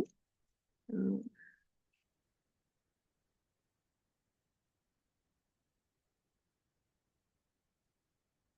ఆహా! ఇది బహుశా మీరు మనసారగా ఏడ్వనీరు నన్ను. నన్ను విడువుడు ఒకసారి నన్ను విడిచినంత నేకాంత అవనికాభ్యంతరమున వెక్కి వెక్కి రోదింతును. అంతులేని దారి లేని శోకంపు టెడారిగా మారిపోయింది. మూగవోయిన నా గళమ్మున కూడా నిదురవోయిన సెలయేటి రొదలు గలవు. అయిననేమాయె దుఃఖంబు నుండి బయటకు రావడం. అంటే జీవితమంతా దుఃఖమయం అయిపోయింది అని బాధపడుతూ కవి రాశాడు. అంటే ఇప్పటికీ కూడా మనం ఆధునికత అనే ముసుగు వేసుకున్నాం కానీ మనుషుల మనసు అందరిలో కూడా దుఃఖం గూడు కట్టుకుపోయింది. వారి వీటన్నింటిలో కూడా ప్రకృతి తత్వం. మనకు కృష్ణశాస్త్రి గారి సాహిత్యం నిజంగా అర్థం కావాలి అంటే 50 ఏళ్ళు వస్తే తప్ప సాహిత్యం అర్థం కాదేమో అనిపిస్తుంది. 'మల్లీశ్వర్' సినిమా చూసినప్పుడు ఆహ్, ఒక 25 ఏళ్ల యువకుడు, 30 ఏళ్ల యువకుడు సినిమా చూస్తే ఆహ్, మళ్ళీ ఎందుకు ఆ రాణివాసానికి వెళ్ళనంటుంది? అంత సంపదని ఎందుకు కాదనుకుంటుంది? అని అనిపించొచ్చు. అదే వ్యక్తి లేదా 60 ఏళ్ల వ్యక్తి ఆ సినిమా చూస్తే మళ్ళీ ఎంత మెచ్యూర్డ్‌గా ఆలోచించింది 25 ఏళ్ల అంత చిన్న వయసులోనే, ఆ 15 ఏళ్ల ప్రాయంలోనే ఆ రాణివాసాన్ని కాదనుకుంది. అంటే స్వచ్ఛమైన గాలులు, స్వేచ్ఛ వాయువులు తను ఆ పల్లె వాతావరణాన్ని కోరుకుంది. ఆహ్, ఇప్పుడు మన సాహిత్యంలో కూడా ఆయన ఎక్కడ ఏది పెట్టినా రాసినా ఆకులో ఆకునై, పువ్వులో పువ్వునై ఈ అడవి దాగిపోన అంటారు. అది చాలా ఏంటి ఆకులో ఆకవ్వడం, పువ్వులో పువ్వవ్వడం ఏంటి అని అనిపిస్తుంది.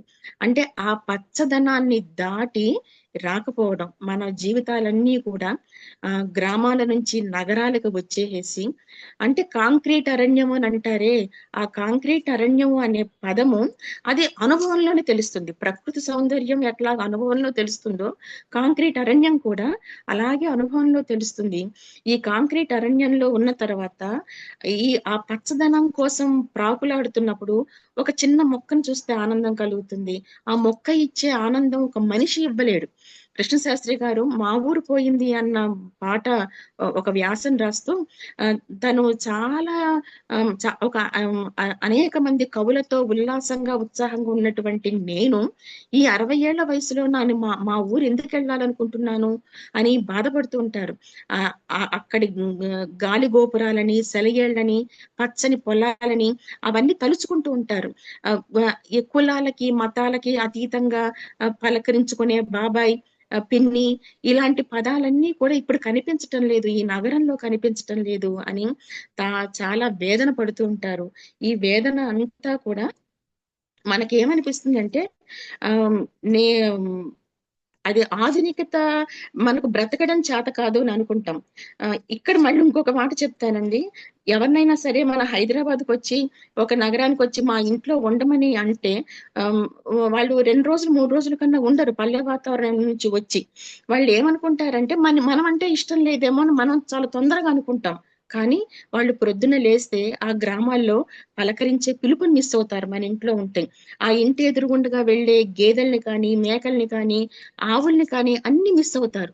వాళ్ళు అవన్నీ కోరుకుంటున్నారు అని అనిపిస్తుంది. మా ఊరు పోయిందనే వ్యాసం చదివినప్పుడు జీవితాన్ని ఇంకా మనం చూడాల్సింది ఉంది. ఇంకా తరచి తరచి చూడాల్సింది ఉంది అని అనిపిస్తుందండి. కాబట్టి ఈనాటి యువతకి కానీ ఎవరికైనా సరే కృష్ణశాస్త్రి గారు అది ఎప్పటికీ పచ్చని కవిత. అది ఎవర్ గ్రీన్ అంటారు చూసారా? అది అంటే మన వయసు పెరిగే కొద్దీ కృష్ణశాస్త్రి మనకు చాలా దగ్గరగా ఉంటారు. ఆహ్, నేను ఇంకా ఎక్కడో మధ్యలోనే ఆపేస్తున్నట్టున్నానండి. కృష్ణశాస్త్రి గారిని నేను పూర్తిగా అందించలేకపోయాను. ఏదో నాకున్నటువంటి కొన్ని జ్ఞాపకాల్ని అలా పేపర్‌లో రాసుకొని నేను ఇంతవరకు తీసుకొచ్చానండి. ఈ అవకాశం ఇచ్చినటువంటి మీకందరికీ కూడా ధన్యవాదాలు తెలియజేస్తున్నాను. థ్యాంక్ యూ అండి. Thank you. మీరు బాగా ఎమోషనల్ అయ్యారు మధ్యలో. అదొక థాంక్స్. అదొక వండర్ఫుల్ క్వాలిటీ. అంటే మనం చెప్తున్న సబ్జెక్ట్ పట్ల మనకు ప్రీతమైనటువంటి ప్రేమ ఉన్నప్పుడు ఎమోషనల్ అవుతాం. ముఖ్యంగా మీరు 'దుఆ కే బారే హాత్' గురించి చెప్పేటప్పుడు ఎమోషనల్ అయ్యారు. మధ్యలో మన కృష్ణశాస్త్రి గారి 2, 3 కవితల ప్రస్తావన వచ్చినప్పుడు బాగానే ఎమోషనల్ అయ్యారు. ఒక మంచి క్వాలిటీ ఎమోషన్ అవ్వడం అనేది. ఎమోషన్ లేకుండా ఏదో ఒక అకాడమిక్ టీచర్ లాగా చెప్పుకుంటూ వెళ్ళడం కంటే కూడా ఎమోషన్ అవ్వడం నా ఉద్దేశంలో మంచి విలువైన క్వాలిటీ అని నా ఉద్దేశం. అయితే ఈ చర్చను నేను ముందు ముక్తేశ్వరరావు గారితో ప్రారంభించి ఆ తర్వాత లక్ష్మీ నాగేశ్వర్ గారు నెక్స్ట్ ఉన్నారు లైన్ లో. ఫస్ట్ ముక్తేశ్వరరావు గారు. రఘు గారు, నేను మాట్లాడతాను. Please sir. మృదుల, చాలా చక్కగా మాట్లాడావమ్మా.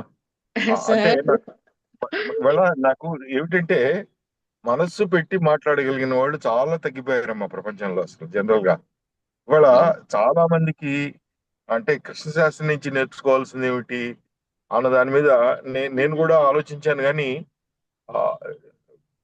నువ్వు చూపించిన ఈ కోణం నాకు ఇంతవరకు వెంటనే టచ్ కాలేదు. ఏంటంటే మానవ ప్రపంచంలో మనుషుల మధ్య ఒకళ్ళనొకళ్ళు నియంత్రించటం, ఒకళ్ళనొకళ్ళు బాధించటం, ఒకళ్ళనొకళ్ళు శోధించటం, ఒకళ్ళ మీద ఒకళ్ళు పెత్తనం చేయడం, ఇలాంటి టైంలో మీరు తీసుకున్న లైన్ ఏమిటంటే ప్రపంచం అంతా ప్రేమమయంగా ఉండాలని, ఒకళ్ళనొకళ్ళు బాగా అర్థం చేసుకోవాలని, మానవుల మధ్య సంబంధానికి మూల ద్రవ్యం ప్రేమ కావాలని మీరు చెప్పిన తీరు చాలా చక్కగా ఉంది. కృష్ణశాస్త్రి గారిని ఇంకొక చక్కగా పరిచయం చేసినందుకు చాలా సంతోషంగా ఉంది. ఇంకొక పాయింట్ ఏమిటంటే, నాకు మల్లీశ్వరిని నేను ఎక్కువసార్లు చూశాను. మల్లీశ్వరి అనే సినిమాకి మాత్రం కృష్ణశాస్త్రి గారు డైలాగులు కూడా రాశారు. చాలా గొప్పగా రాశారు. ఏం చూసి వాళ్ళ పిల్లని ఇల్లంతా కొడితే తట్టాడు మట్టి అయినా రాదని, ఇలాంటి మాటలన్నీ చాలా బ్రహ్మాండమైన చక్కని తెలుగులో చక్కని నుడికారంతో రాశారు. కృష్ణశాస్త్రి గారిని ఈ రకంగా మాకు గుర్తు చేసి ప్రపంచంలో బంధాలు అనుబంధాల్లో ఉండవలసిన మూలమైన దినుసుని గురించి చక్కగా చెప్పినందుకు చాలా సంతోషం తల్లి. నువ్వు చాలా బాగా నచ్చిందమ్మా. లక్ష్మీ నాగేశ్వర్ గారు. నమస్కారం అమ్మా మృదుల గారు. నా పేరు లక్ష్మీ నాగేశ్వర్. ఒక పద్యము నేను చిన్నప్పటి నుంచి వింటున్నాను. అది కృష్ణశాస్త్రి గారు అన్నారు. అది అవునా కదా మీరు చెప్పాలి. ప్రేయసి కన్నులందు కనిపించడి తీయని స్వర్గం ఒక్కటే జయము కాదు, దీనులు అతిహీనులు దరిద్ర నారాయణులు ఏడ్చుచుండిరట, తదశ్రవులం తొడవంగా తనుపు నీ ప్రేయసి తోడ, నీకందు లభించును కోట్ల కొలంది స్వర్గముల్. ఇది కృష్ణశాస్త్రి గారు రాశారు అని ఆ దేవుడి కృష్ణశాస్త్రి గారి శైలే కనిపిస్తుందండి. కృష్ణశాస్త్రి గారి పదజాలమే మేడం. ఆ, నేను ఆయన పరిశీలిస్తాను. ఆయన నాకు కృష్ణశాస్త్రి గారి గానే గుర్తుందండి. నేను ఆ, గమనిస్తాను మేడం, ఇది గమనిస్తాను. చాలా ఫేమస్. ఈ సేవా కార్యక్రమాలు చేసే చోట ఓకే దీనులు అతిహీనులు దరిద్ర నారాయణులు ఆ, ఏడ్చుచుండిరి ఓకే తదస్యవలంతుడు అంగా నీ ప్రేషిస్తోడ తనుము ఆ, నీకతట లభించును కోట్ల కొలంది స్వర్గములు. ఆ, ఇది బ్రహ్మ సమాజం యొక్క ప్రార్థన శ్లోకం అండి. ప్రార్థనలో ఇది ఉంటుంది మేడం. ఆ, ప్రార్థనలో ఓకేనమ్మా. మీరు ఆ కాలాన్ని ఈ కాలంలో చూపించడానికి ప్రయత్నం చేశారు. చాలా ఆర్ద్రతతో మాట్లాడారు. You have identified yourself and your feelings. Krishnasastri గారిలో లీనమైనట్లుగా మీరు మాట్లాడారు. అభినందనలమ్మా. నమస్కారం. కాళిదాస్ పురుషోత్తం గారు మీకు అందరికి తెలిసే ఉంటుందండి. వారు retired professor of Telugu, Nellore Sarvodaya కళాశాల. అబ్బా. కాళిదాస్ పురుషోత్తం గారు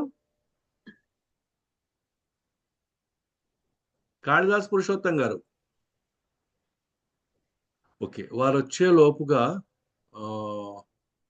సుధీమతి గారు. వినపడుతుందా అండి? వినపడుతున్నా సార్, ఒక్క నిమిషం అమ్మా. కాళిదాస్ పురుషోత్తం గారు ఆమె చాలా చక్కగా మాట్లాడారండి. మేడం గారు నందవరం అని చెప్పారు ఇంటి పేరు. నిన్న నేను కారులో వస్తుంటే నందవరం ఎదురైంది మా ఉదయగిరి నుంచి. నాకు వీరు గుర్తొచ్చారు. నందవరం అని ఒక ఊరుంది నెల్లూరు జిల్లాలో, ఒక 100 కిలోమీటర్ల దూరంలో. వీరు గుర్తొచ్చారు. రెండోది, కృష్ణశాస్త్రి ఆ వాయిస్ వెళ్ళిపోయిన తర్వాత నెల్లూరు వచ్చారండి. మేము ఇక్కడ తిక్కన జయంతికి తీసుకొచ్చాము. భార్యాభర్తలు వచ్చారు. మేము కాగితాల మీద ఆయన అడిగితే సమాధానాలు కాగితం మీద రాసిచ్చారు. నా దగ్గర ఆటోగ్రాఫ్ కూడా ఉంది. కమ్మగా తింటే గాంధీ యుగం కడుపు నిండా ఉండే అనేది పాట ఉంది. కృష్ణశాస్త్రి రాశారని అనుకుంటున్నాను. కమ్మగా బ్రతికితే గాంధీ యుగం, మనిషి కమ్మగా బ్రతికితే గాంధీ జగం. అవునమ్మా. అంటే కాలంతో ప్రయాణించారు. వైయక్తికమైన ప్రేమ కాదు, మీరు అన్నారు, చాలా చక్కగా చెప్పారు. ఆ గీతాలు కొన్ని, ఆ విరహ గీతాలు తన శ్రీమతి మీద రాసినవని ఆయనే అన్నారు ఆ రోజు. ఆయన నాకు రాసిచ్చింది ఏంటంటే, నేను చచ్చిపోయినా నన్ను మర్చిపోవు కదా అని రాసిచ్చారు. ఎందుకనో ఆటోగ్రాఫ్ లో చాలా ప్రేమతో. ఇక్కడ బెదవాడ గోపాలరెడ్డి గారి ఇంట్లో, తిక్కువర రామిరెడ్డి గారి ఇంట్లో ఉన్నారు. ఆ జ్ఞాపకాలు మీరు చెప్తుంటే మానవతావాది అంటే నేను అనుకుంటాను, దీన్ని దాటిపోయి ఈ ప్రేమ భావ కవిత్వం మానవతావాదిగా పరిణమించారు అని బ్రహ్మ సమాజ ప్రభావాలతో అనిపిస్తుంది. చాలా సంతోషం అమ్మా. మీకు కూడా శుభాకాంక్షలు. అంత అద్భుతంగా చెప్పారు ఈరోజు. నమస్తే సార్. Thank you. సుధీమతి గారు రిటైర్డ్ లెక్చరర్ ఆఫ్ ఇంగ్లీష్ అండి ఇక్కడ రైల్వే. నమస్తే మేడం. మీరు మీ పేరుకు తగ్గట్టుగానే చాలా మృదులమైన స్వభావం మీది. అందుకే అంత ఎమోషనల్ గా ఫీల్ అవ్వగలిగారు.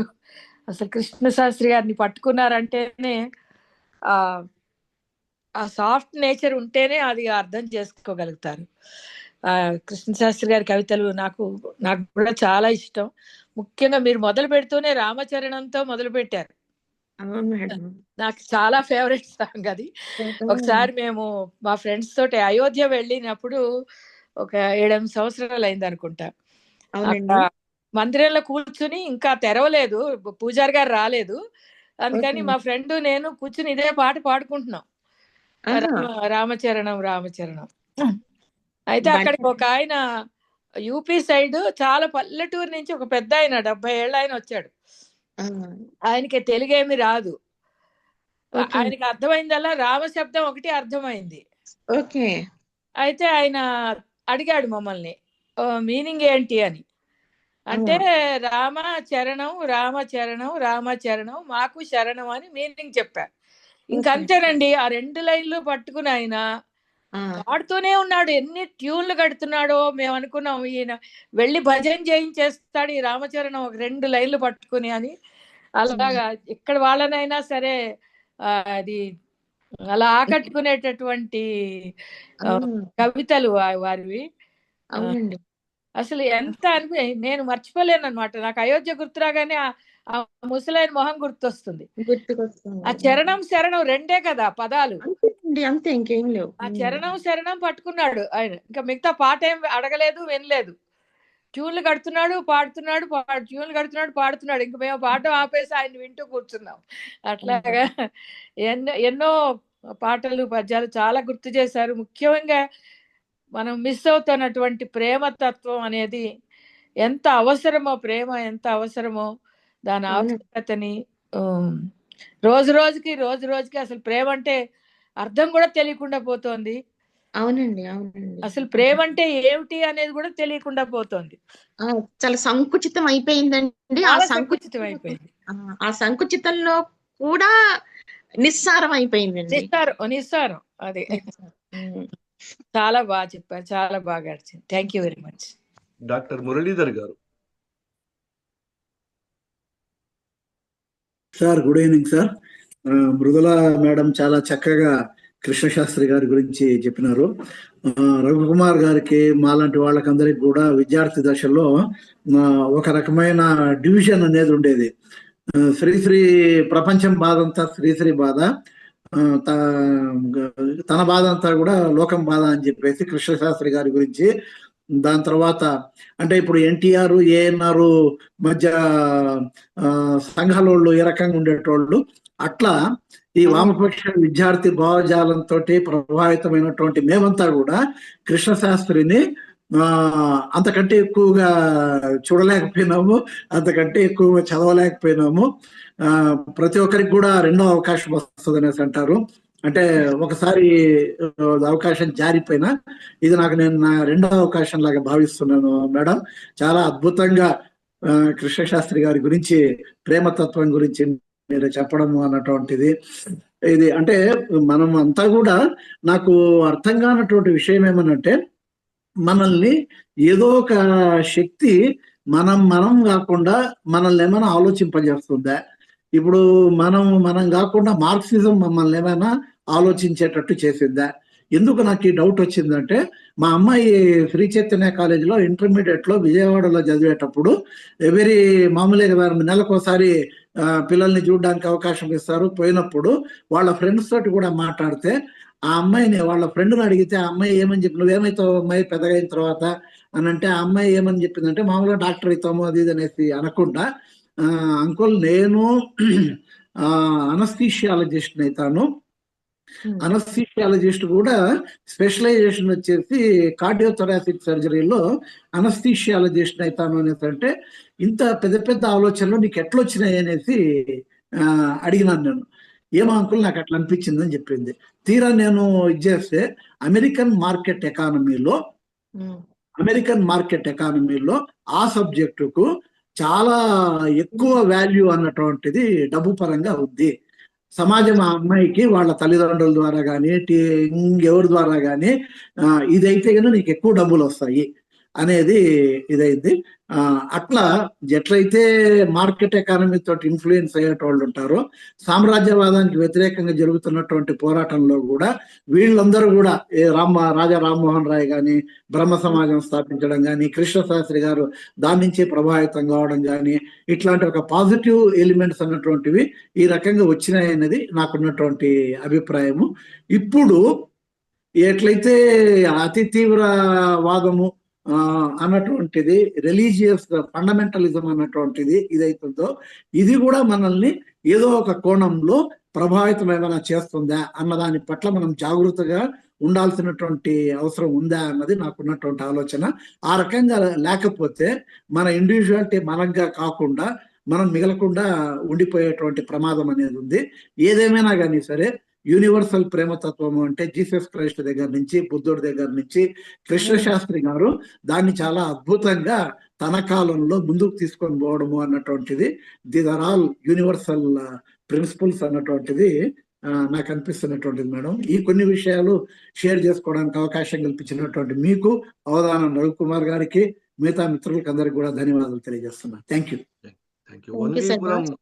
వంగీపురం స్వర్ణలత గారు.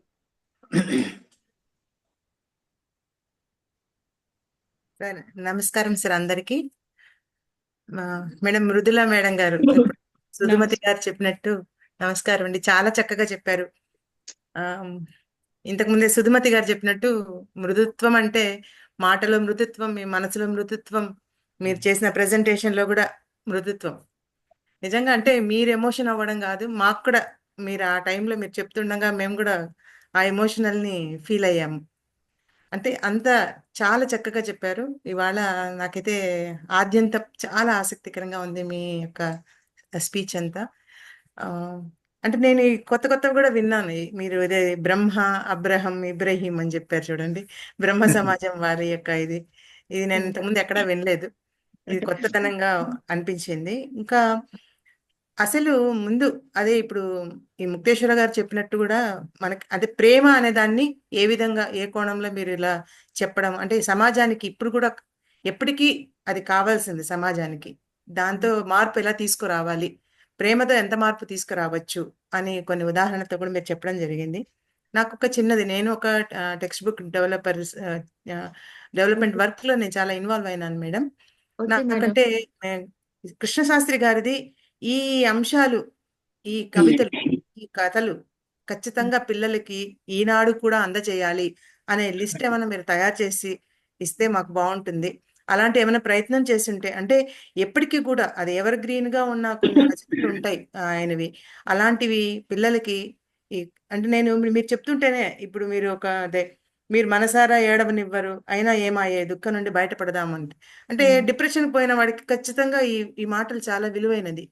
పిల్లలకి మధ్య చిన్న చిన్న వాటికి వాళ్ళు డిప్రెషన్ పోవడము, జీవితం అక్కడికి అయిపోయింది అనుకోవడము, ఇలాంటి వాళ్ళకి అలాంటి మాటలు ఖచ్చితంగా మనం అందించాలి. అలాంటి ప్రయత్నంలో మీరు కొంత లిస్ట్ అవుట్ చేసి చిన్నపిల్లలకి ఇది ఖచ్చితంగా అందాలండి, ఈ కవిత ఆయనది, ఈ పిల్లలు, ఈ కాలం పిల్లలు చదవాల్సినవి, ఈ కాలం పిల్లలు వీటి గురించి తెలుసుకోవాల్సిన అవసరం ఉంది అన్నవి ఒక లిస్ట్ అవుట్ చేసి ఉన్నా, మీకు తెలిసినవి ఏమన్నా ఉన్నా కూడా మాకు చెప్పాల్సిందిగా కోరుతున్నానండి.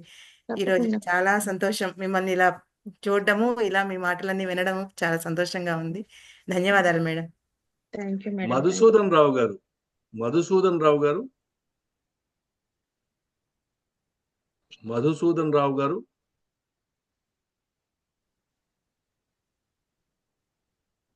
విజయ్ కుమార్ రెడ్డి గారు. విజయ్ కుమార్ రెడ్డి గారు.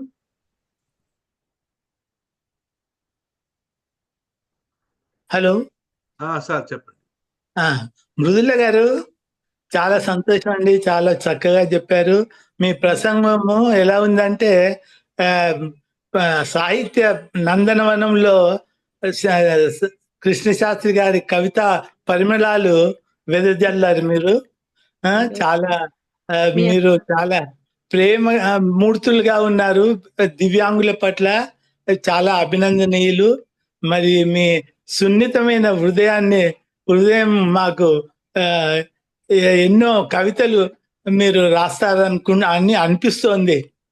మీ సున్నిత హృదయం చూస్తుంటే చాలా నాకు ఇంకా ఎంతో వినాలని ఉండింది.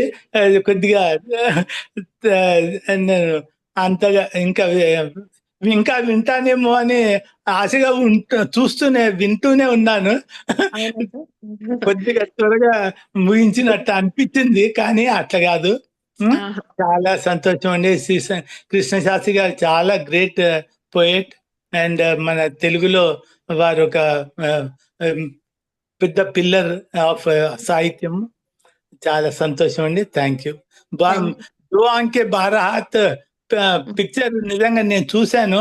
మీకు ఆ పిక్చర్ అనగానే నిజంగా ఆ ప్రేమతత్వం అనేది ఆ కళ్ళల్లో ఎంత ఆ ప్రేమతత్వంతో వాళ్ళు భయపడుతుంటారు కూడా. ఆ కళ్ళతో ప్రేమ ఉంటుంది, వాళ్ళు ఆ భయం కూడా చూస్తారు, భయపడుతుంటారు. అంత దొంగలైనా కానీ ఆయన రాజ్ కపూర్ గారు కూడా అటువంటిది ఏదో తీయాలని దేశ్ మే గంగా బైతి హై అని ఆ పిక్చర్ లో కూడా దొంగల్ని మార్చడానికి ట్రై చేశారు. చాలా సంతోషం. Thank you so much. Thank you అండి. మధుసూదన్ రావు గారు మీరు ఉన్నారా? నమస్తే అండి. నమస్తే నమస్తే సార్. ఇది ఎప్పుడో 2 months బ్యాక్ చెప్పానండి మీకు, వాళ్ళకి 2 months తర్వాత వచ్చిందండి ఈ ప్రోగ్రాము. మీరు సబ్జెక్ట్ టాపిక్స్ అడిగినప్పుడు నేను సజెస్ట్ చేశాను ఇది. కానీ మృదుల గారు మాత్రం చాలా బాగా పరిచయం చేశారు శ్రీ దేవులపల్లి కృష్ణశాస్త్రి గారిని. నాకు ఆ సినిమా పాటల రచయితగానే ఆయన పరిచయం అండి. ఆయన దాంట్లో జెమినీ వారి మూవీ నాగేశ్వరరావు కాంచన యాక్ట్ చేసిందంటే ఒక అద్భుతమైన పాట ఉందండి. నాకు ఎప్పుడు ఆ పాట ఇదవుతుందండి. మృదుల గారు మీకు తెలుసా ఆ పాట? నన్ను ముట్టుకోవద్దని అందని చెప్పేసి వైఫ్ కలవద్దా నన్ను అంటుకోవద్దు అంటుంది. Anyhow that's a very good song అండి. యాక్చువల్ గా అదేదో తను బలవంతాన్ని పెళ్లి చేసుకుంటుంది. అన్నది నన్ను తాకరా. అవునండి, తాకరాదని. Okay sir. Okay okay. అట్లాగే ఆయన గ్రాండ్ సన్ ఇంటర్వ్యూ కూడా కొన్ని సంవత్సరాల కిందట వచ్చిందండి. ఆయన మాటలు లేవండి చివరి రోజులు, మీకు తెలిసే ఉంటుంది అనుకుంటాను. గొంతు క్యాన్సర్ తో ఆయన వాళ్ళ మనవడు ఎవరిని వస్తే పలక మీద రాసి చెప్పేవారంట వాళ్ళు చెప్పిన దాన్ని. ఒకసారి ఎవరో వస్తే ఆ ప్రొడ్యూసర్ వాళ్ళ మనవడు రాసినప్పుడు అన్ని రాసి చెప్తా ఉంటే నాకు పాటలు కావాలంటే వీడికి రాయని పోని చెప్పన్నాడు అని చెప్పొద్దు, నేను ఆయన రాయనన్నాడని చెప్పమంటే ఈయన ఏమి రాశాడో ఎగ్జాక్ట్ అదే చూపించాడంట. రియల్లీ ఎంబ్రేసింగ్ అనమాట for that person who has come and for everybody. But anyhow నేను చాలా బాగా చెప్పారండి. నేను చాలా సంతోషం ఇంత బాగా తెలుసుకోగలిగినందుకు. ఆయన మా కృష్ణా జిల్లా ఆయన అనగానే నాకు ఇంకా ఆశ్చర్యం వేసింది. ఆఖరి పిల్ల అనగానే అదండి. నేను రవికుమార్ గారు నేను లాస్ట్ దగ్గర కలవలేదండి. నేను జపాన్ వెళ్ళాను ఎండ్ ఆఫ్ నవంబర్ లో. అక్కడ ఆ టైం కలవలేదు. తర్వాత ఇక్కడికి వచ్చిన తర్వాత ఇవాళ కూడా with great difficulty was able to connect అండి. అదే తర్వాత అండి ఇంకా నేను I want to show one book అండి. దిస్ బుక్ ఈస్ నేను ఎప్పుడు అంటూ దిస్ లాస్ట్ అని మహాత్మా గాంధీ ఆటోబయోగ్రఫీలో రాశారండి. రాశారు కానీ నేను ఎప్పుడు చదవలేదు. నేను తర్వాత ఒక ఇంగ్లీష్ పుస్తకం 80 pages బుక్ తెచ్చుకున్నాను నేను యుఎస్ నుంచి, ప్రింట్ అండ్ డిమాండ్ బుక్. కానీ ఈ మధ్య నేను వచ్చిన తర్వాత I got this book and small book. మీరు చూస్తున్నారా లేదో, కోటూరు శ్రీరామూర్తి గారని దీంట్లో ఉంటారు. జాన్ రస్కిన్ అంటూ దిస్ లాస్ట్ పరిచయం అని బారిస్టర్ గాంధీని మహాత్ముడిగా మార్చిన పుస్తకాన్ని అద్భుతంగా రాశారండి. ఈ పుస్తకం మీద కానీ మీరే కనుక డిస్కషన్ కనుక పెడితే చాలా ఇదిగా ఉంటుందని నా కోరిక అండి. నేను పంపిస్తాను మీకు రవికుమార్ గారు, మీరు చూడండి. అదిను ఇంకోటి అండి, మనం చిన్నప్పుడు చాలా మంది నాంటేలు చదివి ఉంటారండి. మన who is this person who ఈ మేట్ యాత్రలని ఎందుకో గబిక్కిన మైండ్ లోంచి పోయింది. బట్ ఆ బుక్ కూడా పంపిస్తానండి మీకు. అది కూడా అసలు ఈ 300 years బ్యాక్ రాసినా కూడా ఇవాళ కూడా ఇది గలివర్ అండి, గలివర్ సాహసయాత్రలు అండి, మరి మీరు నేనే నాకు గుర్తు విన్నాను కానీ చదవలేదు. ఈ మధ్యన చదివాను. మాకు తెలిసిన ఆవిడ ఒక ఆవిడ కాకినాడలో ఉంటారు. ఆవిడ మీకు చాలా మంది తెలిసి ఉండొచ్చు. ఆ పుస్తకాన్ని కూడా షేర్ చేశాను. కాళ్ళకూరి శేషం గారని అద్భుతంగా రాశారనమాట అండి. అందుకని ఆ పుస్తకం కూడా పంపిస్తాను. ఈ రెండింటి మీద మీకు ఎప్పుడన్నా షెడ్యూల్లో వీలైతే ఈ రెండింటినే కనుక ఇంక్లూడ్ చేస్తే నేను కూడా కంట్రిబ్యూట్ చేస్తానండి with my involvement. Thank you అండి. వారు చాలా బాగా ఇంట్రడ్యూస్ చేశారు. I'm very thankful for her and for you also. Thank you sir. Okay అండి. కస్తూరి గారు గారు చాలా బాగా చెప్పారండి. నేను కొంచెం మిస్ అయ్యాను. ఆకులు ఆకునై కృష్ణశాస్త్రి అన్నగానే మనకు గుర్తొచ్చేది ముందు. ఆయనది వీధి అరుగు అని ఇంటర్మీడియట్ లో ఉండేదండి. చాలా బాగుండేది, చాలా బాగుంటుందండి వీధి అరుగులు. ఇప్పుడు బాగా ఎంజాయ్ చేసేవారండి అది వీధి అరుగు.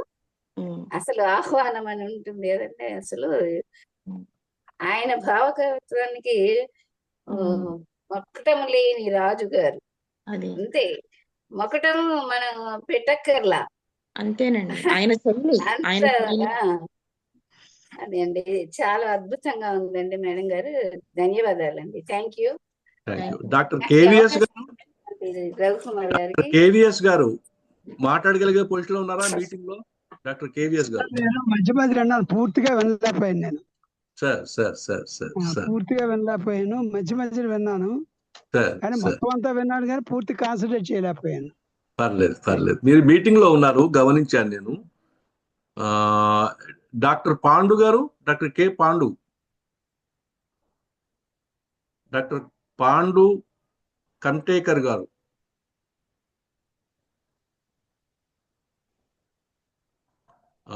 శైలజ గారు,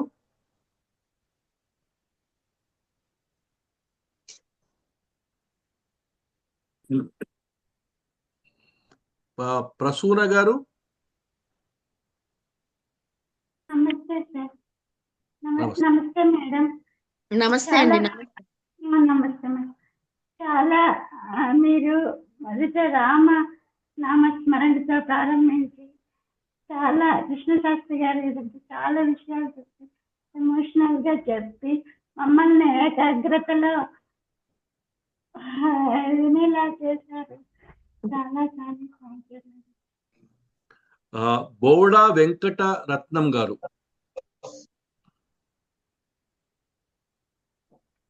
అన్మ్యూట్ అవ్వండి సార్, అన్మ్యూట్.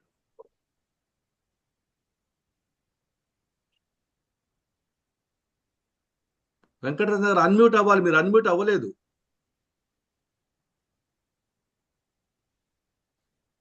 శైలజ గారు, శైలజ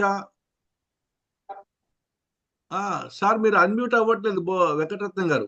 శైలజ గారు, హలో ప్లీజ్. హలో, నమస్కారం అండి. నమస్తే నమస్తే. చాలా కాలం తర్వాత కలిసాను. ఆయన మోరవరు నేను చాలా ఎక్స్పెక్ట్ చేశానండి ఆవిడ నుంచి, విడుదల గారి నుంచి. ఇంకా చాలా చాలా ఎక్స్పెక్ట్ చేశాను. ఆవిడ చాలా ఎమోషనల్ అయిపోయారు. దేవులపల్లి అంటే ఇష్టపడని వారని కాదు కానండి, ఆయన గురించి చాలా వినాలి అని అనిపించే భావన ఎక్కువ ఉంటుందండి ప్రతి ఒక్కళ్ళలోనే. అది నాకు చాలా ఇంట్రెస్టింగ్ అనిపించి ఇవాళ నేను మీటింగ్ కి వచ్చాను. అది ఇంకా అంతకంటే ఏం లేదండి. ఓకే సార్ వెంకటరత్నం గారు, ఇప్పుడు మీరు అన్మ్యూట్ అయ్యారు, ప్లీజ్ మాట్లాడండి సార్. అందరికీ నమస్కారం సార్. స్పెషల్గా మృదుల మేడం గారికి చాలా బాగుంది. యాక్చువల్గా ఇప్పుడే మేడం గారు చెప్పారు, 1982-83 I join in university service Kakatiya యూనివర్సిటీలో. కాలేజ్ స్టూడెంట్స్ తోటి మేము పాకాల్ టూర్కి వెళ్ళినాం, చెరువు అటువైపు. ఆ రోజుల్లో ఈ పాట ఆకులో ఆకునై ఫేమస్ పాటగా ఉంటుండే. నాకు సినిమాలు చూసి అలవాటు లేదు, కాకపోతే ఈ సొంపైన పాటలు వినడానికి మాత్రం చాలా ఇష్టంగా ఉంటా. అది మేడం గారు ఆ రకంగా గుర్తు చేయడం జరిగింది. ఇకపోతే సాహిత్యపరంగా నేను కామర్స్లో స్టూడెంట్ని. సాహిత్యపరంగా ఇంత ఇంట్రెస్ట్ కల్పించి మాట్లాడగలిగిందంటే చాలా సంతోషపడ్డాను. ఎస్పెషల్గా I have to thank Rajmohan Rao garu. He introduced me to this group యాక్చువల్గా. చాలా చాలా సంతోషం, బాగుంది. ఎస్పెషల్లీ సారు రవికుమార్ గారు ఈజ్ లీడింగ్ ది గ్రూప్. సంతోషం మీ అందరినీ కలిసినందుకు. నేను కాకతీయ యూనివర్సిటీలో 11-14 నేను వైస్ ఛాన్సలర్ని. కామర్స్లో ప్రొఫెసర్, కామర్స్ అండ్ మేనేజ్మెంట్లో. తెలంగాణ మూమెంట్లో అనుభవాలతోటి చాలా మేడం గారు చెప్పింది చాలా వ్యక్తిత్వ వికాసంలో అత్యధికంగా ఉపయోగపడే విధంగా ఉన్నది అన్నట్టు. అది విద్యార్థి దశలో ఇట్లాంటి వినుంటే వ్యక్తిత్వాన్ని నిర్మించుకునే క్రమంలో చాలా తోడ్పడేటువంటి అవకాశం ఉండేది. చాలా బాగుంది madam. I thank you very much and I thank all of you sir. Thank you very much sir. లాస్ట్లో నరేష్ బాబు గారు సమప్ చేసే ముందు నేను ఒక 1 minute తీసుకుంటాను. బాలమోహన్ దాస్ గారు రాలేదండి ఇవాళ. బాలమోహన్ దాస్ గారు రాలేదమ్మా ఇవాళ. అయితే కృష్ణశాస్త్రి గారి సమగ్ర సాహిత్యము అంటూ ఒక 5 వాల్యూమ్స్ లో వచ్చిందండి. దాంట్లో శ్రీశ్రీ గారు ఒక చిన్న ఫార్వర్డ్ ఒకటి రాస్తారు వాటికి, అన్నిట్లో కామన్ గా పబ్లిష్ అవుతుంది అది. దాంట్లో ఆయన మొదట్లో అన్న మాట, కృష్ణశాస్త్రి గారి సాహిత్యాన్ని ఇంట్రడ్యూస్ చేస్తూ, ఇక్షు మహాసముద్రం ఎక్కడుందో నాకు తెలియదు కానీ కృష్ణశాస్త్రి సాహిత్యం ద్వారా నాకు ఇక్షు మహాసముద్రం అర్థమైంది అంటారు. అంటే మిమ్మల్ని ఇక్షు మహాసముద్రంలోకి తీసుకెళ్తున్నాను అంటారు. అంటే మనకు భారతీయ పురాణ సాహిత్యంలో ఒక 7 సముద్రాలు, అందులో ఒకానొక సముద్రం ఇక్షు మహాసముద్రం. ఇక్షు మహాసముద్రం అంటే చెరుకు రసంతో కూడిన సముద్రం. చాలా వండర్ఫుల్ కామెంట్ అది శ్రీశ్రీ గారిది. రెండవది తెలుగు సాహిత్యంలో తర్వాత వచ్చినటువంటి అనుభూతివాద కవిత్వంలో ప్రముఖులైనటువంటి బాలగంగాధర తిలక్ కానివ్వండి, ఇస్మాయిల్కి కానివ్వండి, వీళ్ళిద్దరికీ అత్యంత ఇష్టమైనటువంటి కవి ఎవరు అంటే కృష్ణశాస్త్రి గారు. అంటే కృష్ణశాస్త్రి గారిని కలవడము, మాట్లాడడము అనేదే ఒక పెద్ద ఒక అచీవ్మెంట్ గా వాళ్ళు ఫీల్ అయ్యేవారు. అంటే ఒక డేస్ టుగెదర్ వెయిట్ చేసినా సరే కృష్ణశాస్త్రి గారిని కలవాలి అనేటువంటి ఒక గొప్ప తపన చూపించేవాళ్ళు. ముఖ్యంగా తిలక్లోను, ఇస్మాయిల్లోను, ఇద్దరిలోనూ నేను ఆ వ్యవహారాన్ని గమనించాను. అలాగే కృష్ణశాస్త్రి గారిని కేవలం భావకవి అనేటువంటి ఒక ఫ్రేమ్వర్క్ లో ఫిక్స్ చేయడం అనేది బహుశా నా ఉద్దేశంలో తెలుగు సాహిత్యపు కేటగరైజేషన్ లో ఇన్కరెక్ట్నెస్ వచ్చింది అనుకుంటాను. 2 రకాలుగా, అంటే వెస్ట్ లో భావ కవిత్వం, రొమాంటిసిస్ట్ పోయిట్రీ అనేది ఆనాటి యూరోప్ లో జరుగుతున్నటువంటి పారిశ్రామిక విధ్వంసం, అంటే పారిశ్రమలు డెవలప్ అవుతూ గ్రామాలు, అడవులు, నేచర్ ధ్వంసం అవుతున్న టైంలో, తర్వాత పరిశ్రమల నుంచి వచ్చేటువంటి పొగలు, పరిశ్రమలు రిలీజ్ చేసేటువంటి కాలుష్యము ఆ చుట్టూ ఉన్న సమాజాలని విధ్వంసం చేస్తున్నప్పుడు దానికి ప్రొటెస్ట్ గా వచ్చినటువంటి మూమెంట్ రొమాంటిసిస్ట్ మూమెంట్ అంటారండి. అయితే ఇక్కడ తెలుగులో వచ్చేప్పటికి దాన్ని భావ కవిత్వం అనేటువంటి ఒక మాటని ప్రయోగించడం ద్వారా అంత కరెక్ట్ దాని ఏమంటారంటే క్లాసిఫికేషన్ జరగలేదేమో అన్నటువంటి ఒక ఫీలింగ్ నాకుంది. ఎందుకంటే కృష్ణశాస్త్రి కూడా తర్వాత కాలంలో దాదాపు ఈ అనుభూతివాద కవిత్వానికి ఆల్మోస్ట్ ప్రేరకులు అవుతారు ఆయన. కాబట్టి ఆ రకంగా ఆలోచిస్తే మాత్రం కృష్ణశాస్త్రి గారి కాంట్రిబ్యూషన్ చాలా గొప్పది. అలాగే అభ్యుదయ రచయితల సంఘం మొదట్లో ఏర్పడినప్పుడు ఆయన స్పీకర్ గా మాట్లాడినటువంటి మాట, అధ్యక్షుడిగా, అది చాలా గొప్ప ఉపన్యాసము. అది బహుశా అభ్యుదయ సాహిత్యానికి ఎలా ఉండబోతుంది ఫ్యూచర్ అనేటువంటి చెప్పడానికి ఆయన చేసిన ప్రయత్నం ఆ స్పీచ్ లో, ఇది ఒక 1.5 hour టాక్. అది చాలా అద్భుతమైనటువంటి వ్యవహారం.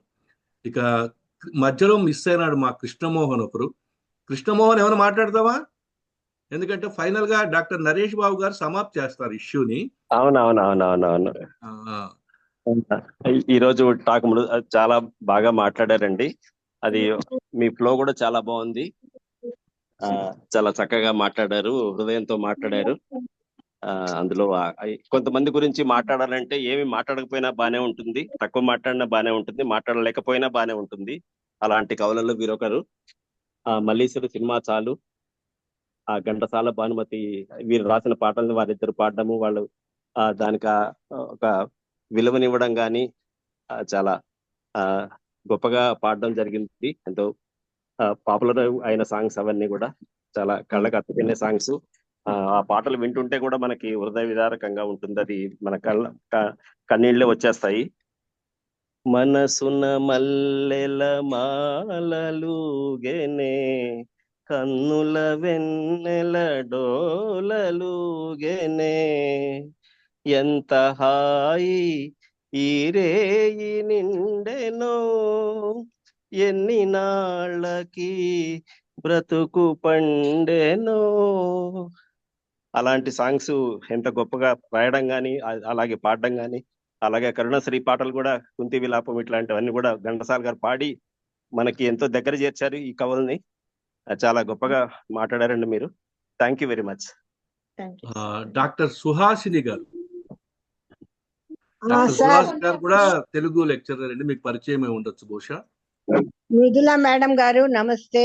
నమస్తే అండి. నమస్తే మేడం. ఐఎమ్ సారీ, నేను చివర్లో జాయిన్ అయ్యాను. బట్ మేడం మీ పర్వాలేదు. స్పీచ్ నేను యూట్యూబ్ లో వింటాను.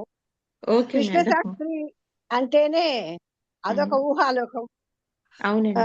నేను 32 ఏళ్ళు తెలుగు లెక్చరర్ గానే ఉన్నాను కనుక ఎక్కడ చేస్తున్నారు? చేసి రిటైర్ నేను Gudur DRW college autonomous NAAC accredited A for 3 times okay. And unique college. దాంట్లో అవును. 32 ఏళ్ళు వర్క్ చేసి రిటైర్ అయ్యి 12 ఏళ్ళు అయిపోయింది మేడం. అబ్బబ్బబ్బబ్బా! నేను తెలుగు జానపదాల్లో డీలిట్ చేశాను మేడం, సబ్మిట్ చేశాను మద్రాస్ యూనివర్సిటీకి, అవైటింగ్ ఫర్ ది రిజల్ట్. అబ్బబ్బబ్బా! మంచి సబ్మిట్ చేసి కూడా 10 ఏళ్ళు అవుతోంది, 9 ఏళ్ళు అయింది. సబ్మిట్ అవైటింగ్ ఫర్ చేసామండి. The result. It takes time అంట, అంత గోయింగ్ ఆన్ లైక్ దట్. నాకు కృష్ణశాస్త్రి అనగానే వెంటనే శ్రీశ్రీకి చలం రాసిన ముందు మాట, అందులో ముచ్చటగా ఆయన శ్రీశ్రీని కృష్ణశాస్త్రిని సరిపోలుస్తూ చెప్పిన ఒక్క వాక్యం గుర్తు చేస్తూ మీ వినని మీ స్పీచ్ కి అభినందనలు చెప్తున్నాను. యూట్యూబ్ లో మళ్ళీ తప్పకుండా వింటాను. నేను కొంచెం పని మీద బయటకు వెళ్ళానమ్మా. సారీ. ఎనీవే, ప్రపంచం బాధే శ్రీశ్రీ బాధ, కృష్ణశాస్త్రి బాధే ప్రపంచానికి బాధ. కృష్ణశాస్త్రి బాధే ప్రపంచానికి బాధ, ప్రపంచం బాధే శ్రీశ్రీకి బాధ అన్నాడు చలం. శ్రీశ్రీకి యోగ్యతాపత్రం రాస్తూ భావకవిత్వానికి మరొక వైపు రియలిస్టిక్ ఆత్మాశ్రయ కవిత్వానికి పరాశ్రయ కవిత్వానికి చెరొక ధ్రువంలాగా శ్రీశ్రీని కృష్ణశాస్త్రిని పోలుస్తూ శ్రీశ్రీకి ముందు మాట రాస్తూ యోగ్యతాపత్రం రాస్తారు చలం. చాలా వాక్యాలు శ్రీశ్రీని కృష్ణశాస్త్రిని పోలుస్తూ చెప్పిన వాక్యాలు ఉంటాయి అందులో. నేను చాలా ఇష్టంగా చెప్పే కంపారిజన్, శ్రీశ్రీని చెప్పిన కృష్ణశాస్త్రిని చెప్పిన చలాన్ని మర్చిపోకుండా చెప్పేదాన్ని. అది గుర్తొచ్చింది. అంటే కృష్ణశాస్త్రి కొంచెం బాగా అర్థం చేసుకుంటే చలంగారే అనిపిస్తుందండి. చలంగారు బాగా అర్థం చేసుకున్నారు సమకాలికుల్లో. చాలా బాగా అర్థం చేసుకున్నారండి. చాలా మంచి టాపిక్ బాగా చెప్పుంటారు. మళ్ళీ కాంటాక్ట్ చేస్తాను మిమ్మల్ని విడిగా. సో నమస్తే అండి. Thank you madam. Talking with you ma'am. Bye. Thanks ma'am. Naresh Babu garu నమస్కారం సార్. మీరు మొత్తం చర్చని సమప్ చేస్తే లాస్ట్ లో మళ్ళీ మనం స్పీకర్ కి వెళ్దాం. అదే సార్, నేను సమప్ మీరే చేసేసారు చాలా అద్భుతంగా. కాబట్టి ఇంకా మనం నాకు ముక్తేశ్వర్ గారితో పరిచయం ఏర్పడిన తర్వాత వారు చాలా సందర్భాల్లో అన్న మాట ఒకటేనండి, ఏంటంటే అడ్మినిస్ట్రేషన్ లో ఉన్నాడు ఎంతో ప్రేమతో మనుషుల్ని మార్చచ్చు అని. నేను ఈ మాట నాకు ఇప్పుడు గుర్తొచ్చింది. మృదుల గారు టాపిక్ ని ఎట్లా తీసుకొస్తారా అని నేను చూసా. అంటే ఆ 2 ప్రధానమైన అంశాలు తీసుకొచ్చారు. ఒకటి ప్రేమ, 2 స్వేచ్ఛ. ఈ 2 అంశాలు కృష్ణశాస్త్రిలోంచి తీసుకొని ఎక్కువ కొటేషన్స్ అవి లేకుండా చాలా అందరి హృదయాలని టచ్ చేసేట్టుగా, అందరి అభినందనలు పొందేట్టుగా వారు ఉపన్యాసం కొనసాగించారు. నేను సిఎస్డి మీటింగ్స్ లో పాల్గొన్నాను, కానీ చాలా మంది ఇంతమంది పాటలు పాడగా ఇప్పుడు వల్ల అన్ని రకాల ఆ రకంగా ఆమె చాలా అంతమందిని బాగా ఉత్సాహపరిచి ప్రేరేపించి పాటలు పాడేలాగా చేయించారు. అంటే అది బాగా అందరి మనసులోకి ఎక్కిందని నాకు అర్థమైంది. మొదటగా ఏంటంటే మా కృష్ణమోహనుడు ఒక సింగర్ అనే విషయం నాకు ఈవేళ తెలిసింది.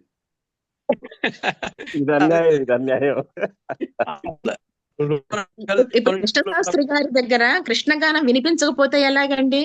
కృష్ణశాస్త్రి గారు ఎదురు చూస్తుంటారు. అది మనకు హృదయాన్ని కదిలించారండి, హృదయాన్ని కదిలించారు.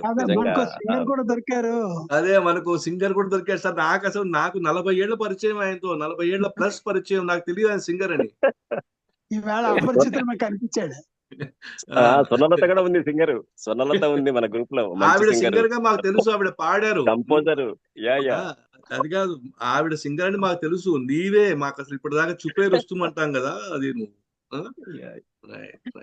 వెంకటరత్నం గారిని ఒకసారి పరిచయం చేయాలి. వెంకటరత్నం గారిని కూడా రెగ్యులర్ గా వస్తారు. నేను మా పిల్లలకి చిన్నప్పుడు జోలపాట వచ్చి సడిసే సార్, ఎన్నిసార్లు పాడి ఉంటానో తెలియదు. నేను ప్రతిరోజు నిద్రపుచ్చేటప్పుడు సడిసేయకో గాలి పాడితేనే వాళ్ళు పడుకునేవాళ్ళు. అవును అవును, కృష్ణశాస్త్రి గొప్ప గొప్ప గారిది సంగతి. అంత అద్భుతమైన రచన అది. సీనారాయణ గారు అసలు ప్రకృతి మీద ఎన్ని పాటలనండి. కొమ్మలే కోయిల టూ అంటది అని ఎంకి పాట. లైట్ ఇలాంటి మ్యూజిక్ ఎన్ని చాలా పాటలు ఉన్నాయండి. ఎంతో లైట్ మ్యూజిక్ మందికి ఉన్నాయి బాగా ప్రేరణ. వారికి. కృష్ణశాస్త్రి లైట్ గారు మ్యూజిక్ ఎంతమందికి ప్రేరణ. ఆకులో ఆకునే అని ఆయన రాశారంటే అద్భుతం కదా. నిజం నిజం. సార్ నరేష్ బాబు బహుకాల గారు దర్శనం లాంటి కథలు.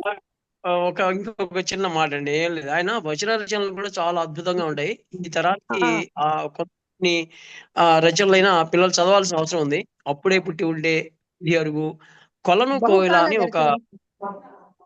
కొలను కోవిల అని ఒక వ్యాసం ఉంది.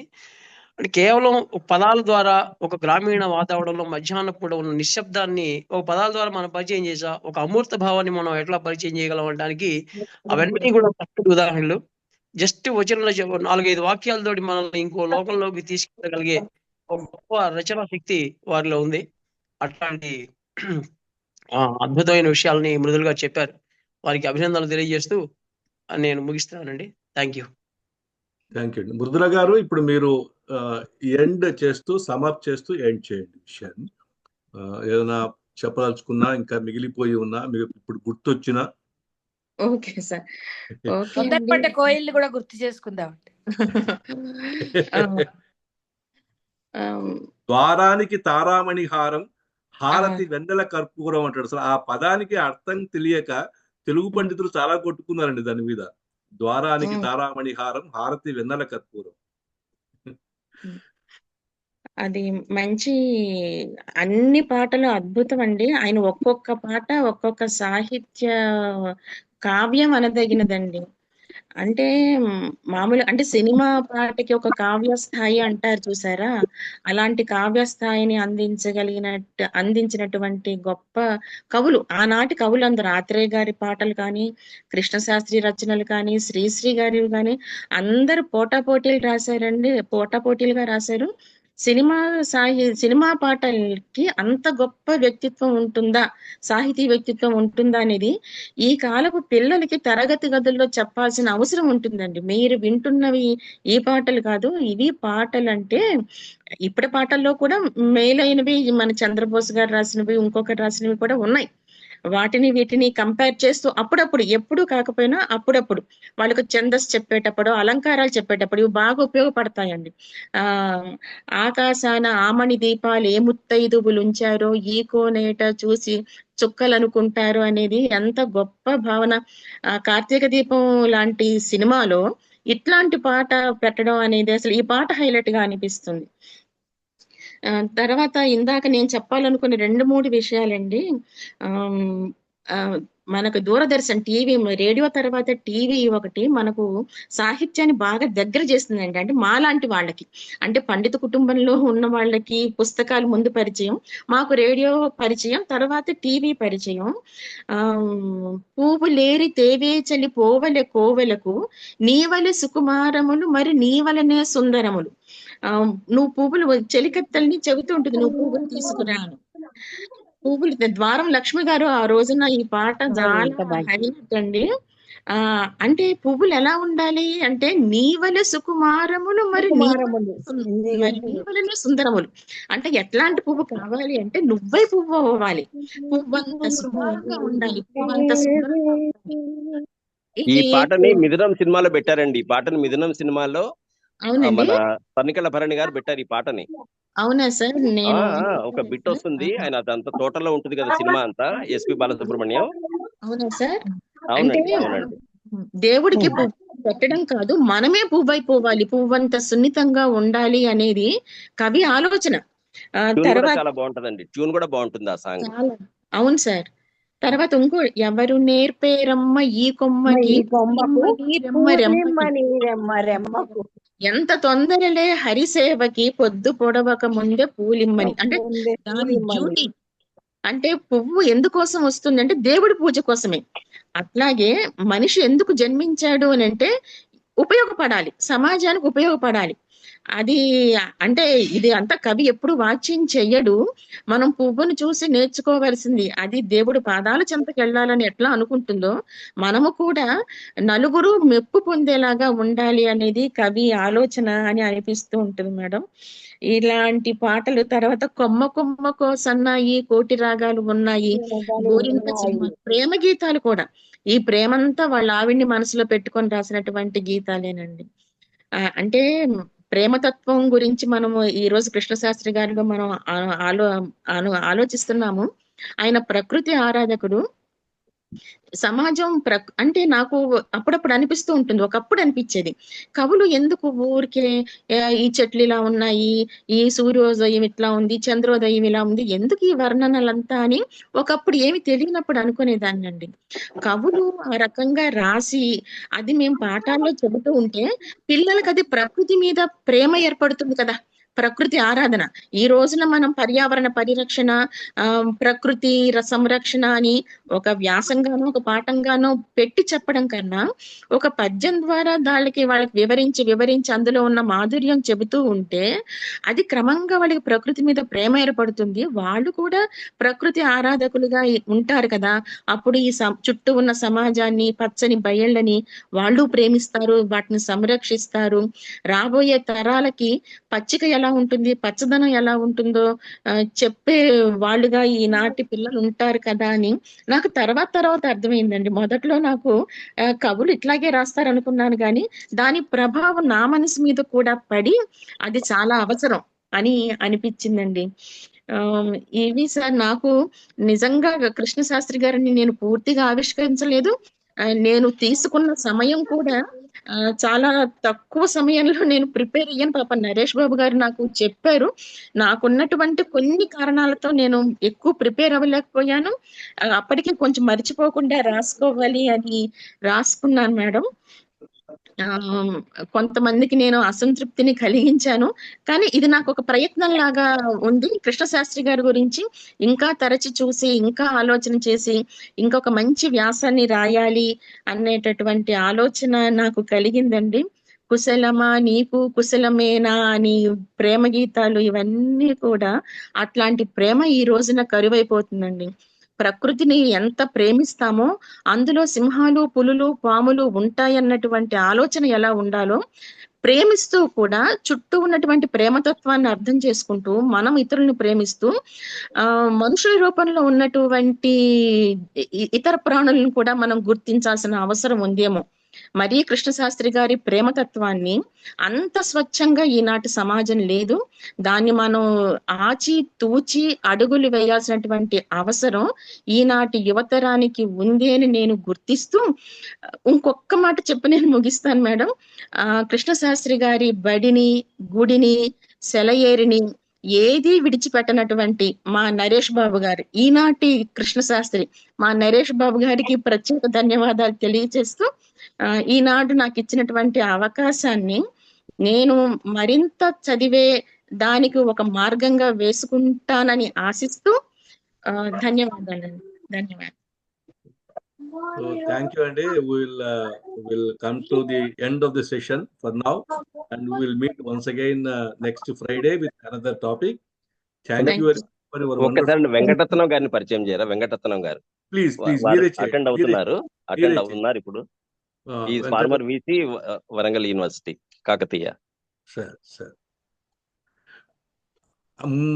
నువ్వు ముందు చేయాలి కదా కృష్ణమోహన్. అంటే తను అప్పుడే ఫోన్ చేసి రమ్మని మీటింగ్ లోకి మీరు స్టార్ట్ చేసేసారు అప్పటికే. పర్లేదు. అయినా ఈసారి నీకు పాటల ప్రోగ్రామ్ ఉంది, will take care of.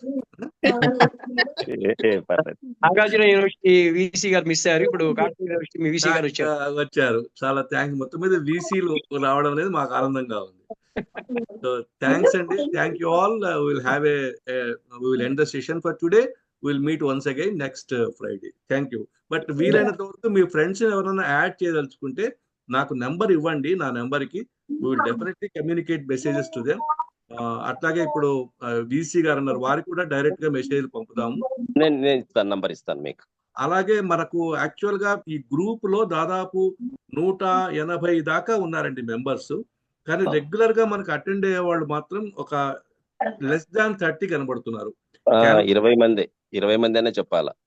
Can we do something to improve the number of participants అనేది కొంచెం kindly guide me and help me in this direction. Thank you very much. Have a good day. Thank you all. Thank you sir. Thank you. మీకు Thank you, అందరికీ madam. కృతజ్ఞతలు sir. చాలా బాగా మాట్లాడి నిండుగా గాజులు వేసుకొని చాలా నిండుగా ఉన్నారండి మీరు. ధన్యవాదాలు సార్. ధన్యవాదాలు.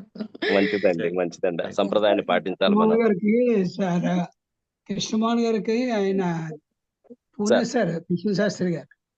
పూనేశారా? గాజులు మళ్ళీ పూలు అని గుర్తొస్తున్నాయి. చాలా గొప్ప రైటర్ కదండి తిరుగుందా వారికి. అయ్యా నేను విన్నాను కానీ అడగడానికి ప్రశ్న లేక అడగలేదు. అంత బాగుంది ఉపన్యాసం. థ్యాంక్ యూ ఆల్ అండి. Thank you.